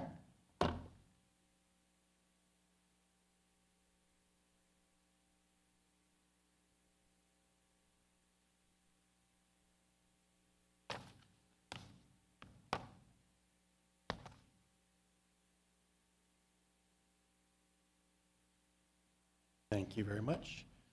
Good afternoon, Mayor, Council, specifically Councilor Matisse. It's good to see you. It's been a long, long time since you've looked at one of my budgets, almost 20 years. So, Say thank God for our vitamins. exactly. Mr. Mayor, Council, my name is Patrick Peck, and I'm the Executive Director of the South Central Solid Waste Authority. I am one of the only JPAs that doesn't come before you and ask for money. All of our funds are derived by our services. So, to be clear, I'm not asking for more money from the City Council. So when I put this presentation together, there's three of you that actually have heard parts of this presentation 3 times. But when I put together my budget earlier in the year, I kind of look at some factors of what we're doing with our budget coming in. Budget factors and assumptions, I have to assume certain things are going to happen, and so we'll talk about those. I can only be as successful as my employees, so I always want to look at our human resources and what we're doing with the employees, looking at the big picture of our infrastructure planning. Expenses, I hate to say, are pretty flat. I really don't have a lot of control. In the corporate world, we talk about variable expenses, but our variable expenses like fuel just seem to go up. And then finally, we're going to look at our capital needs. So this is kind of the main goals that we're going to talk about today. So when I'm looking at my budget factors coming in, I'm going to be looking at my revenue requirements and what are we going to need. And I'll work through a lot of spreadsheets. Renee Reese is my budget analyst, and he and I start to spend time with this in December. But we are looking overall at a 5% price increase. And that's primarily due to changes in compensation. Since the city went to a $15 per hour minimum wage, we've been trying to build that because of the fact that we have rates and so we've been building towards that for the last 2.5 years. So we're looking at our compensation, and then obviously what inflation's doing us, because repairs and maintenance are just eating our lunch. We have a fuel rider that goes in, so we set our fuel price. So for FY25, our fuel price is $3.18. If that fuel price goes above 10%, if we see a 30% spike in fuel like we did a few years ago, we can put a fuel rider in. Once it drops down, we take that fuel rider out. All it is a cost recovery. We don't leave it in. It's not, a lot of corporations set that at 99 cents, but we set it every March when we're doing the budget. We look at what the fuel price is. If it's going to go 10% above that, we have the capability of recovering that extra cost. The biggest driver for revenue is the amount of waste that we're handling. I have to look at this year's waste. We're not meeting our projections. We're only going to handle about 195,000 tons, so we're down 6% in our revenue.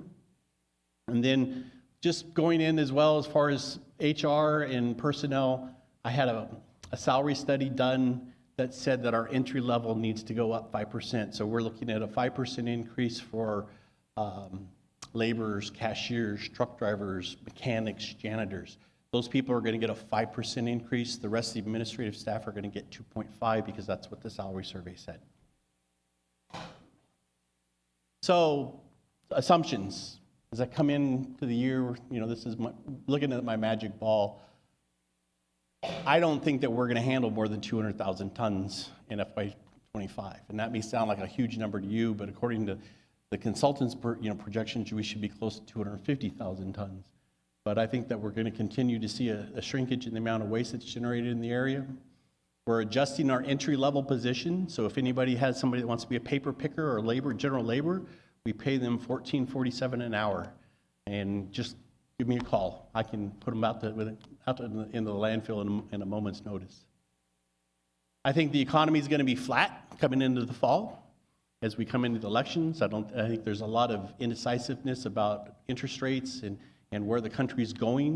And I think that'll get resolved one way or another during the national election. So I'm not going to predict any big bump or big decline. I'm going to be neutral on that. And then one of the things that I decided to do, I heard 2 presentations by 2 different consultants last year that said the difference between the tipping fee at a transfer station and the tipping fee at the landfill should be about $20. And when I first got here for years, it was $6. Well, I'm going to maintain the tipping fee at the Corralitos landfill so that people that go directly to the landfill instead of going through the transfer station can get our 2024 pricing. And that's right at about $50 a ton. If you're going to go into the transfer station, I think $64 is about where we're going to hit this year once we do the math. I purposely didn't do the math on this because I didn't want to throw tons of numbers in spreadsheets up there. But then again, there has to be a benefit to a customer that's going to go directly up there. And I know the city of Las Cruces, the solid waste department, we have been sending their trucks up there a lot. And that's specifically so that they can see some savings because I know we've hit them. So we're going to hold that price at Corralitos. So early December, we start talking about, our human resources and how many new employees we want. And I normally go out to my staff and I get a huge list. Everybody in the world wants to add staff. This year, we're going to add 6 positions. I'll talk about 4 on this. We need additional drivers. We have more demand for our services than we can provide right now. And we have drivers that are farming us for overtime. So we're going to add some drivers so that we can cut excessive overtime. One of my staff has asked for the light equipment operator at the transfer station in Amador, and this is a stepping stone so that we can develop a laborer or a transfer station attendant. They can learn to run bobcats and forklifts and smaller equipment as a stepping stone before we put them into bulldozers and dirt loaders and dump trucks. So he's asked for that position, and I agree with that because we've started a bulk waste area so that we can take couches and telephone poles and not run those through the main body of the transfer station because the new machinery that we have in there just doesn't handle the bulky stuff like the old one did. We receive about $500,000 a year in capital outlay grants. And so I'm asking for a grant administrator person to come in and help manage those grants and do the reporting. Probably 50% of that time will be just for the grants, just to maintain, to make sure that we're up to date on our reporting, because right now I do all that work. I write the grants, I administer all the grants, I do all that internally. And I'm not going to be here forever because I have white hair. So having said that, one of the other keys is how do we develop our staff? It's interesting, Mr. Reese just showed me he went upstairs and picked up a check for $1,000 because we actually have a reimbursement program, and one of our employees went and got his CDL, and we gave him $1,000 to cover his tuition to go through the classes now at Doñana Branch Community College. So we're continuing to promote that type of training, utilization of LMS. Up to 10% of an employee's time, I will give them up to 4 hours a week just to do training, just so they can do, but they have to have a plan. They have to be enrolled in the class, but we have to continue to develop it because in the utility industry, we have a huge shortage. Everyone wants to be a lawyer or an accountant, but nobody wants to be a wastewater operator or a trash person or, where there's a huge shortage when it comes to employees. So we're continually taking the employees that we have and we're trying to promote internal training and grow our workforce that way. Okay, now for the big stuff. So in FY 2025, we have some big jobs ahead of us. Right now, we have successfully done an RFP and gone out to bid for the design and improvements to the Las Cruces Recycling Center. If you remember a few years ago, Friedman Recycling used to do everything. Well, they shut down and almost went bankrupt. And if Waste Connections, which is another big waste company in El Paso, hadn't come in and bought their recycling facility in El Paso, which is where all of our recycling goes, we wouldn't have a recycling program. So to move some eggs out of one basket, we're going to redesign the recycling center. We're going to bring in some sorting and some infrastructure here so that we can maintain that, but also put a stronger educational emphasis on that program so that kids understand what the impact is. If you've noticed in the last 3 years, you should have seen a much more robust education and advertising campaign so people understand, what they're doing with recycling makes a difference. So we're going to be doing that. That's out for RFP. I've negotiated the contract with the Moles and Corbin, and then a company out of New York are going to do the work on that, and that's going to kick off, and that's going to be a huge project.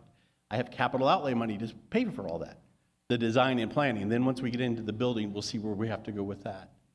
Same thing, or same process, is to build a new transfer station on the East Mesa off of Holman Road.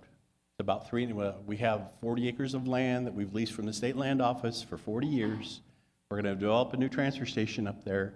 We're just now negotiating the fees. It's a little over $600,000 to design that facility, permit it, get it up to speed so we can move forward with that in the next couple of years. But Cruces is growing, and so I've stepped out of the footprint of the city of Las Cruces a little bit, but we have to look for the future and develop a site up there. So there's a new transfer station that we'll be working on.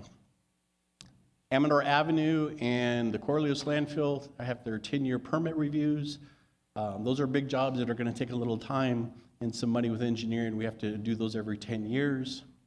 And then another thing that's very exciting, and I'll kick this off the first part of May because we just selected the vendor, is we're going to start working on a 30-year regional solid waste management plan. What are we going to do with the solid waste that's generated in our region for the next 30 years? Are we going to landfill it? Are we going to incinerate it? Are we going to make it poof, it disappears? Are we going to, what are we going to do? So that's an exciting thing. The existing plan that we've had was done in 1992. So it's time to change. And that's what created the Solid Waste Authority back in 1992. So it's time to redo that plan. And then kind of another fun thing that we're building is, or we're working on, is we're working with a landowner to build a fleet maintenance building on Hadley, right by the bus station. We'll be putting in our own fleet maintenance shop. And that's a huge project. And that's been fun to work with, and the board's excited, and my staff is very excited about having a maintenance shop, because we don't have a shop. We've always outsourced our stuff or worked in the dirt. So building that maintenance facility is going to be pretty important to my staff. So as I said, all of our money comes from our services and the fees and what we're doing. So this is kind of a breakdown of how our budget works. We're going to look at a very small organic growth. And for those of you that haven't done budgets in the corporate world, they talk about just natural growth. Things are going to change, they're going to grow. And it used to be 3% every year was just when I was in the corporate waste business, they assume a 3% organic growth. Well, I don't think it's going to be 3% this year. I think it's going to be, like 5,000 tons. I don't think it's going to be very high. And so that's, that's our projection. So general operations, which are tipping fees from the landfill, administrative cost, our total budget and revenue is about $11.7 million. The recycling fund is $4.3 million in revenue, and it's pretty much the same in expenses. Sunland Park, we do curbside collection in Sunland Park. For those of you that don't know that, the revenue generation will be about $1.3 million on that. And then, as I've said, we have about $2 million in state outlay in loans and grants that we'll be spending in 25 that are in the budget. So collectively, and this is where I have to give a shout out to Mayor Matisse, because he was the mayor when they hired me, and I think our budget was $3 million. So our FY25 budget will be $20.5 million overall. And we basically operate as a nonprofit, so we really won't put a lot of money into the bank. That's, our revenue is matched to our expenses. And with that, I'd stand for any questions, because let's, wait, you know what? There it is. I knew that. I saw that on mail. Expensive there we go. 12% growth in personnel. We're going to keep our operational expenses flat. We're modeling $4 a gallon for diesel. And then the biggest thing is that maintenance shop will come in, and hopefully we'll be able to flatline our repairs and maintenance, because we have, Renee, do you remember off the top of the head, 100 and some assets? I have 40 trucks on the road at any time. So we have a ton of assets, 3 mechanics, fleet manager, clerks. So that's all going to move over to that fleet maintenance shop, and they've done a great job in the last couple of years as we've grown that department to stabilize and maintain and flatline our repairs and maintenance. Okay, capital outlay. According to the last cost of service review we did a few years ago, I'm supposed to be spending $2 million a year in capital. The good thing is the supply chain is opened up, and I do expect trucks in the next to be delivered in the next 12 months. They were taking 24 to 18 months to get stuff in. So we have 2 brand new side loaders coming in for the recycling program. We have 5 trucks that will be paid out of a VW grant agreement that we got from the state, a grant settlement from the VW debacle a few years ago. We got $600 and some thousand out of that. So we have 5 trucks on that order with that money. We have 4 walking floor trailers. 2 are carryovers. That's still the one that's taking a long time to get trailers loosened up. But we expect the first 2 in August, and then we'll get the other two later in the year, probably about a year from now. So we have 4 walking floor trailers that'll hit. Landfill loaders, anytime you see yellow equipment, just think $400,000, because that's the minimal cost. So we need a loader at the landfill. And then at the transfer station, we need a small loader and an excavator, and those are going to replace existing items that are over 10 years old. So that's the capital list that's come out. It was a lot longer when I asked for, my staff what they wanted, what their wish list was for equipment. But that's what we have on the capital outlay list, or not, excuse me, not outlay, but the capital request list this year. And I think that's our budget in a nutshell. Now, if you want to talk specifically, there's 3 members of the South Central Board up there. You guys just approved the budget last Thursday, so you should remember all this. And you got 300 pages, so go from there. But Mr. Mayor, I would stand for any questions from the council on our budget. Any questions? No, I think we're good. Thank you. All right, best for last.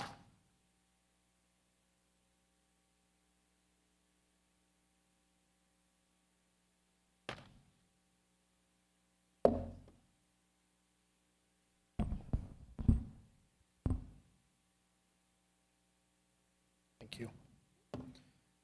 Good afternoon. Clint Thacker, Executive Director, Animal Service Center, Mesilla Valley, and I stand between you and the door. So we could just slap an approval on this and we'll be done. All right, it was worth a try. Thank you very much for this opportunity to come and talk to you today. I present to you the budget for the fiscal year, proposed budget for the Animal Service Center, Mesilla Valley. We approach this at 2 different ways. We pay attention to the community and what they wanted, and we also talk to our departments and goals they had. So the community, as you know, and if you don't know, you will soon, spay and neuter services are at an all-time, the need for them is at an all-time high. Veterinarians are in a nationwide shortage, so we're trying really hard to meet those needs. So we heard the community on that. The next one is a live release rate. A live release rate is the percentage of the animals leaving your center or leaving the shelter alive. And the community wants to see an increase in that live release rate. Through the community requests and also through our FY25 goals for our departments, we were able to make this budget that you're looking at now. So on the executive side, we need to obtain our compensation study funding that we were able to have, and we'll get more into it a little bit. The admin, looking to meet our supply needs. Medical, they're stating that we can have an increase of 44.5% in surgeries alone. That's over 1,800 surgeries that we're looking at to increase. And then kennel, the biggest thing there is we need to meet the minimum time that is set by the shelter veterinarian guidelines that are there. So the first thing I want to talk about is the comp study. We did a compensation study around December, went to the board in March, the ASCMV board, or I'm sorry, it wasn't in March, it was in February, and then they approved it and funded in March. So we were able to fund it from March until June, the end of June, and then we are requesting, or the funding's required because we need to have that money to cover it for the rest of the next coming year. So $237,000 is what you're looking at to fund that comp study. Our increase in spay neuters, this is, like I said, this is going to help us meet the goals between the community and also the department, but it does come at some cost. We need to have the proper staffing and also the purchasing or the equipment to be able to do these things. So a vet surgical assistant is what we're requesting. The $31,800, that is at 50% funded. That's following the city guidelines or the city recommendation. That also includes the 50% for the benefits that are coming on. That's why it's a lower amount than you would think. But there are some supplies that need to be purchased. So all the surgical packs, the company, the autoclave that cleans them, the vet table to do surgeries, et cetera, all comes at a cost. We want to send also to a specific ASPCA or equivalent training for efficiency when it comes to spay and neutering. And that's for the whole vet class or the vet department, that they can go through that and see where would be best to streamline the spay and neuter process. So if we want to increase our spay and neuter by 44.5%, which is again over 1,800 surgeries, it's going to cost $147,000. Currently, according to the shelter veterinarian guidelines, there is a standard where a minimum of 140 daily hours is to be spent per animal for contact, some type of interaction between the two, person and animal. We are currently, when fully staffed with our animal caregivers, we are currently at 141.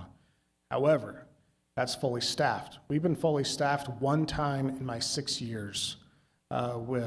And that's going to change next week because it just barely happened. We're all filled up for our positions and then somebody is moving on. So that's the way it works. But we are, with the 4 new animal caregivers that this request is, this will give us the coverage we need when somebody calls in sick or somebody goes on vacation and so on. So the total for those 4 new positions, again, funded at 50% of benefits and salary, is $126,000. Training and networking is vital for all 4 departments this year. We want to be able to have our coworkers feel validated in what they're doing. And what I mean by that is when you're attending a national conference and the instructor or the person giving the class says, how many are you in this certain situation? You raise your hand and 4 or 5 other people raise your hands. And right there, you feel validated of the problem or the issue or maybe even the success that you're having. And it's important for our coworkers to feel that so they can go and talk to those individuals, network, and see what they're doing that works well and see what we're doing that's working well. It also works as a reward system to send these individuals out to the out-of-state training and also to know the best practices that are happening because it is changing often for our animal care. So to do the math, everything, if you separate the budget into personnel or above the line and then operations below the line, everything above that line, absolutely everything, our increase ask is $654,000. Now that comes as an increase because of the comp study and also of the individuals that we're bringing on is a large portion of that. Operating is also there. That's an increase of $198,000. And then we turned in, or not having, we spent out some of our capital funds, or all the capital funds. So the total ask for our fiscal year is $720,000. Now for the budget amount, how we came up with the amount that we're asking for from the city for funding. So you take our approved budget of $4.4 million, and then we got some grants last year. So we add those to the grants and our amended budget was $4.7 million.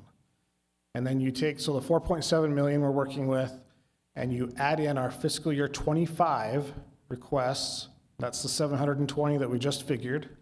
That gives us the budget request of the 5.465 million. And then you take the 5.465 and you subtract out our revenue that we're going to be making of the 53,000. That gives you the $5.1 million. And you split that in two between the city and the county. That's 2.5 million each. So where did we come up? So it's a $1 million increase. So the question has been in the past, if you're increasing by 720, why is it $1 million? And the answer is if you take the 720,000, which is our request, and then we had some shortfall funds. We had the budget, the grant money, the 211,000, that was all spent out.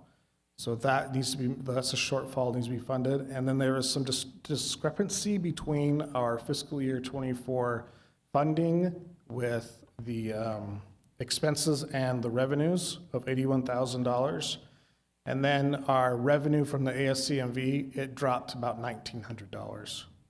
So that's what gives you the 1.0 million or the 1,015,000 we have there. So what do you get for the $1 million? Well, we're going to increase our surgeries by 44.5%.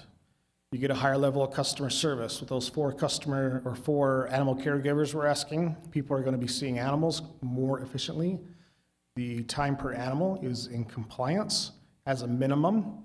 We'll be in compliance, so that will be increased later years. The capability of having our staff feel validated and also the most up-to-date training is there.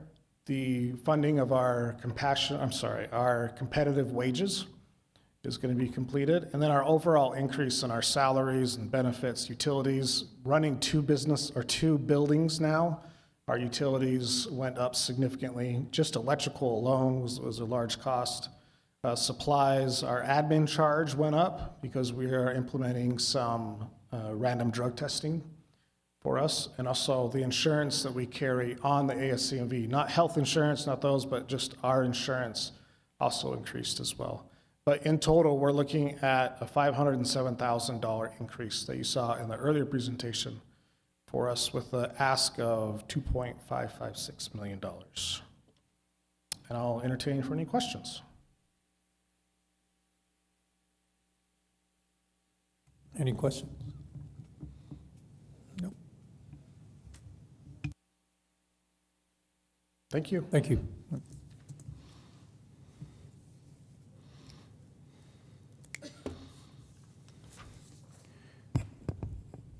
Was that the last presentation? Okay, at this time, if there's anyone from the public that has any comments or questions.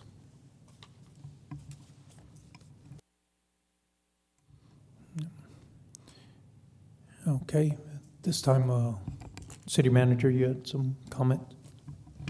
Yes, I did. Thank you, Mayor Enriquez, Mayor Pro Tem Bencomo, and City Councilors. Ikani Tomopiao, City Manager for the record.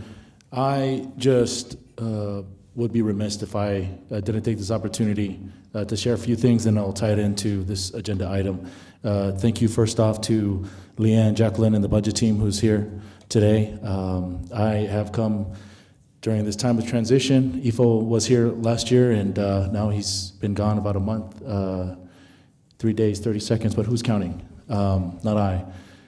But I've been adopted into the family, especially the budget family, and so there's been a lot of great things that I have learned from them. So thank you. Thank you to Barbara and Sonia for your direction and budget guidance. Thank you to HR, Joe and JC, and to the team running numbers last minute when we need them. And thank you to all the departments. We have the department heads that are not all here today, but I'm sure they're watching.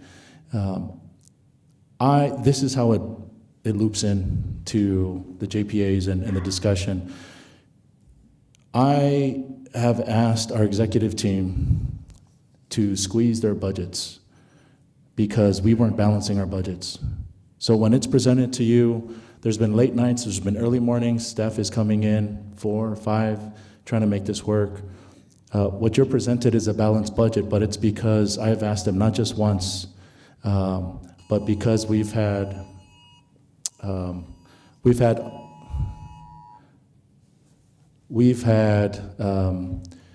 some surprises, which typically happens during budget, come up, and the budget wasn't balancing. So not once, but twice, we have come within this past month to department heads to squeeze again. And we've asked them to come down 3% of their budget. We've asked them to look at critical need if they have anything that wasn't critical, and only put the critical on there. So we've went from 30 million requests down to about a little under 5 million requests. And we've had departments who've had millions of requests coming in for a small percentage of that. So I just wanted to share that with you, council, because I would be remiss if I didn't share that we are forecasting revenues flattening as well. We have our forecaster saying that it'll dip by 2% next year. Again, it's just like forecasting the weather. We don't know, but that's what we're paid to do, is be conservative. And so we haven't included this, from my understanding, what you're seeing, the JPA, the additional requests, especially for the animal shelter, it's not in the budget. We haven't asked them to decrease, and that's where I'm coming in. We've asked all the departments to squeeze by 3%. We've asked everyone to look once, look twice, and then come here and present to you. We do understand Clint's doing a great job, but I just wanted to present to you all that typically what we ask is them to come to council to present it first. And then you share your thoughts, and then they go back to the board. I believe they went to the board and came to you, but we've asked them to come to you first, present it, because what we're asking your guidance is, what would you like us to do? We've done all that we could to balance the budget. We know that there's needs in the animal shelter, but right now it's the same balancing that we're trying to do. We can only balance so much because we need your desires. We need to hear from you. You tell us. But if you tell us to fully fund what some of the JPAs are asking, then we're going to have to squeeze somewhere else. We're going to have to balance the levers. And so this is something that happens, as you know. But I had to I had to share that there's been a lot of work put into this budget. It's a balanced budget right now, but there's levers that have to move. As I mentioned before, just wanted to bring that to your attention. Thank you, Mayor and City Council.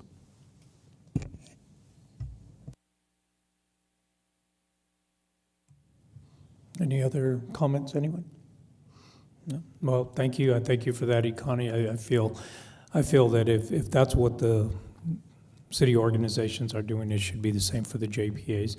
If you're asking for a 3% reduction, then everybody should be looking at that to try to reduce and try to have cuts wherever they can. So thank you for that information. Appreciate that. All right, I'll look for a motion to adjourn.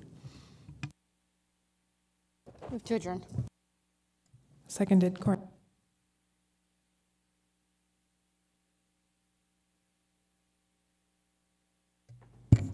This is on a motion to adjourn the meeting. Councillor McClure? Yes. Councillor Matisse? Yes. Councillor Graham? Yes. Councillor Coran? Yes.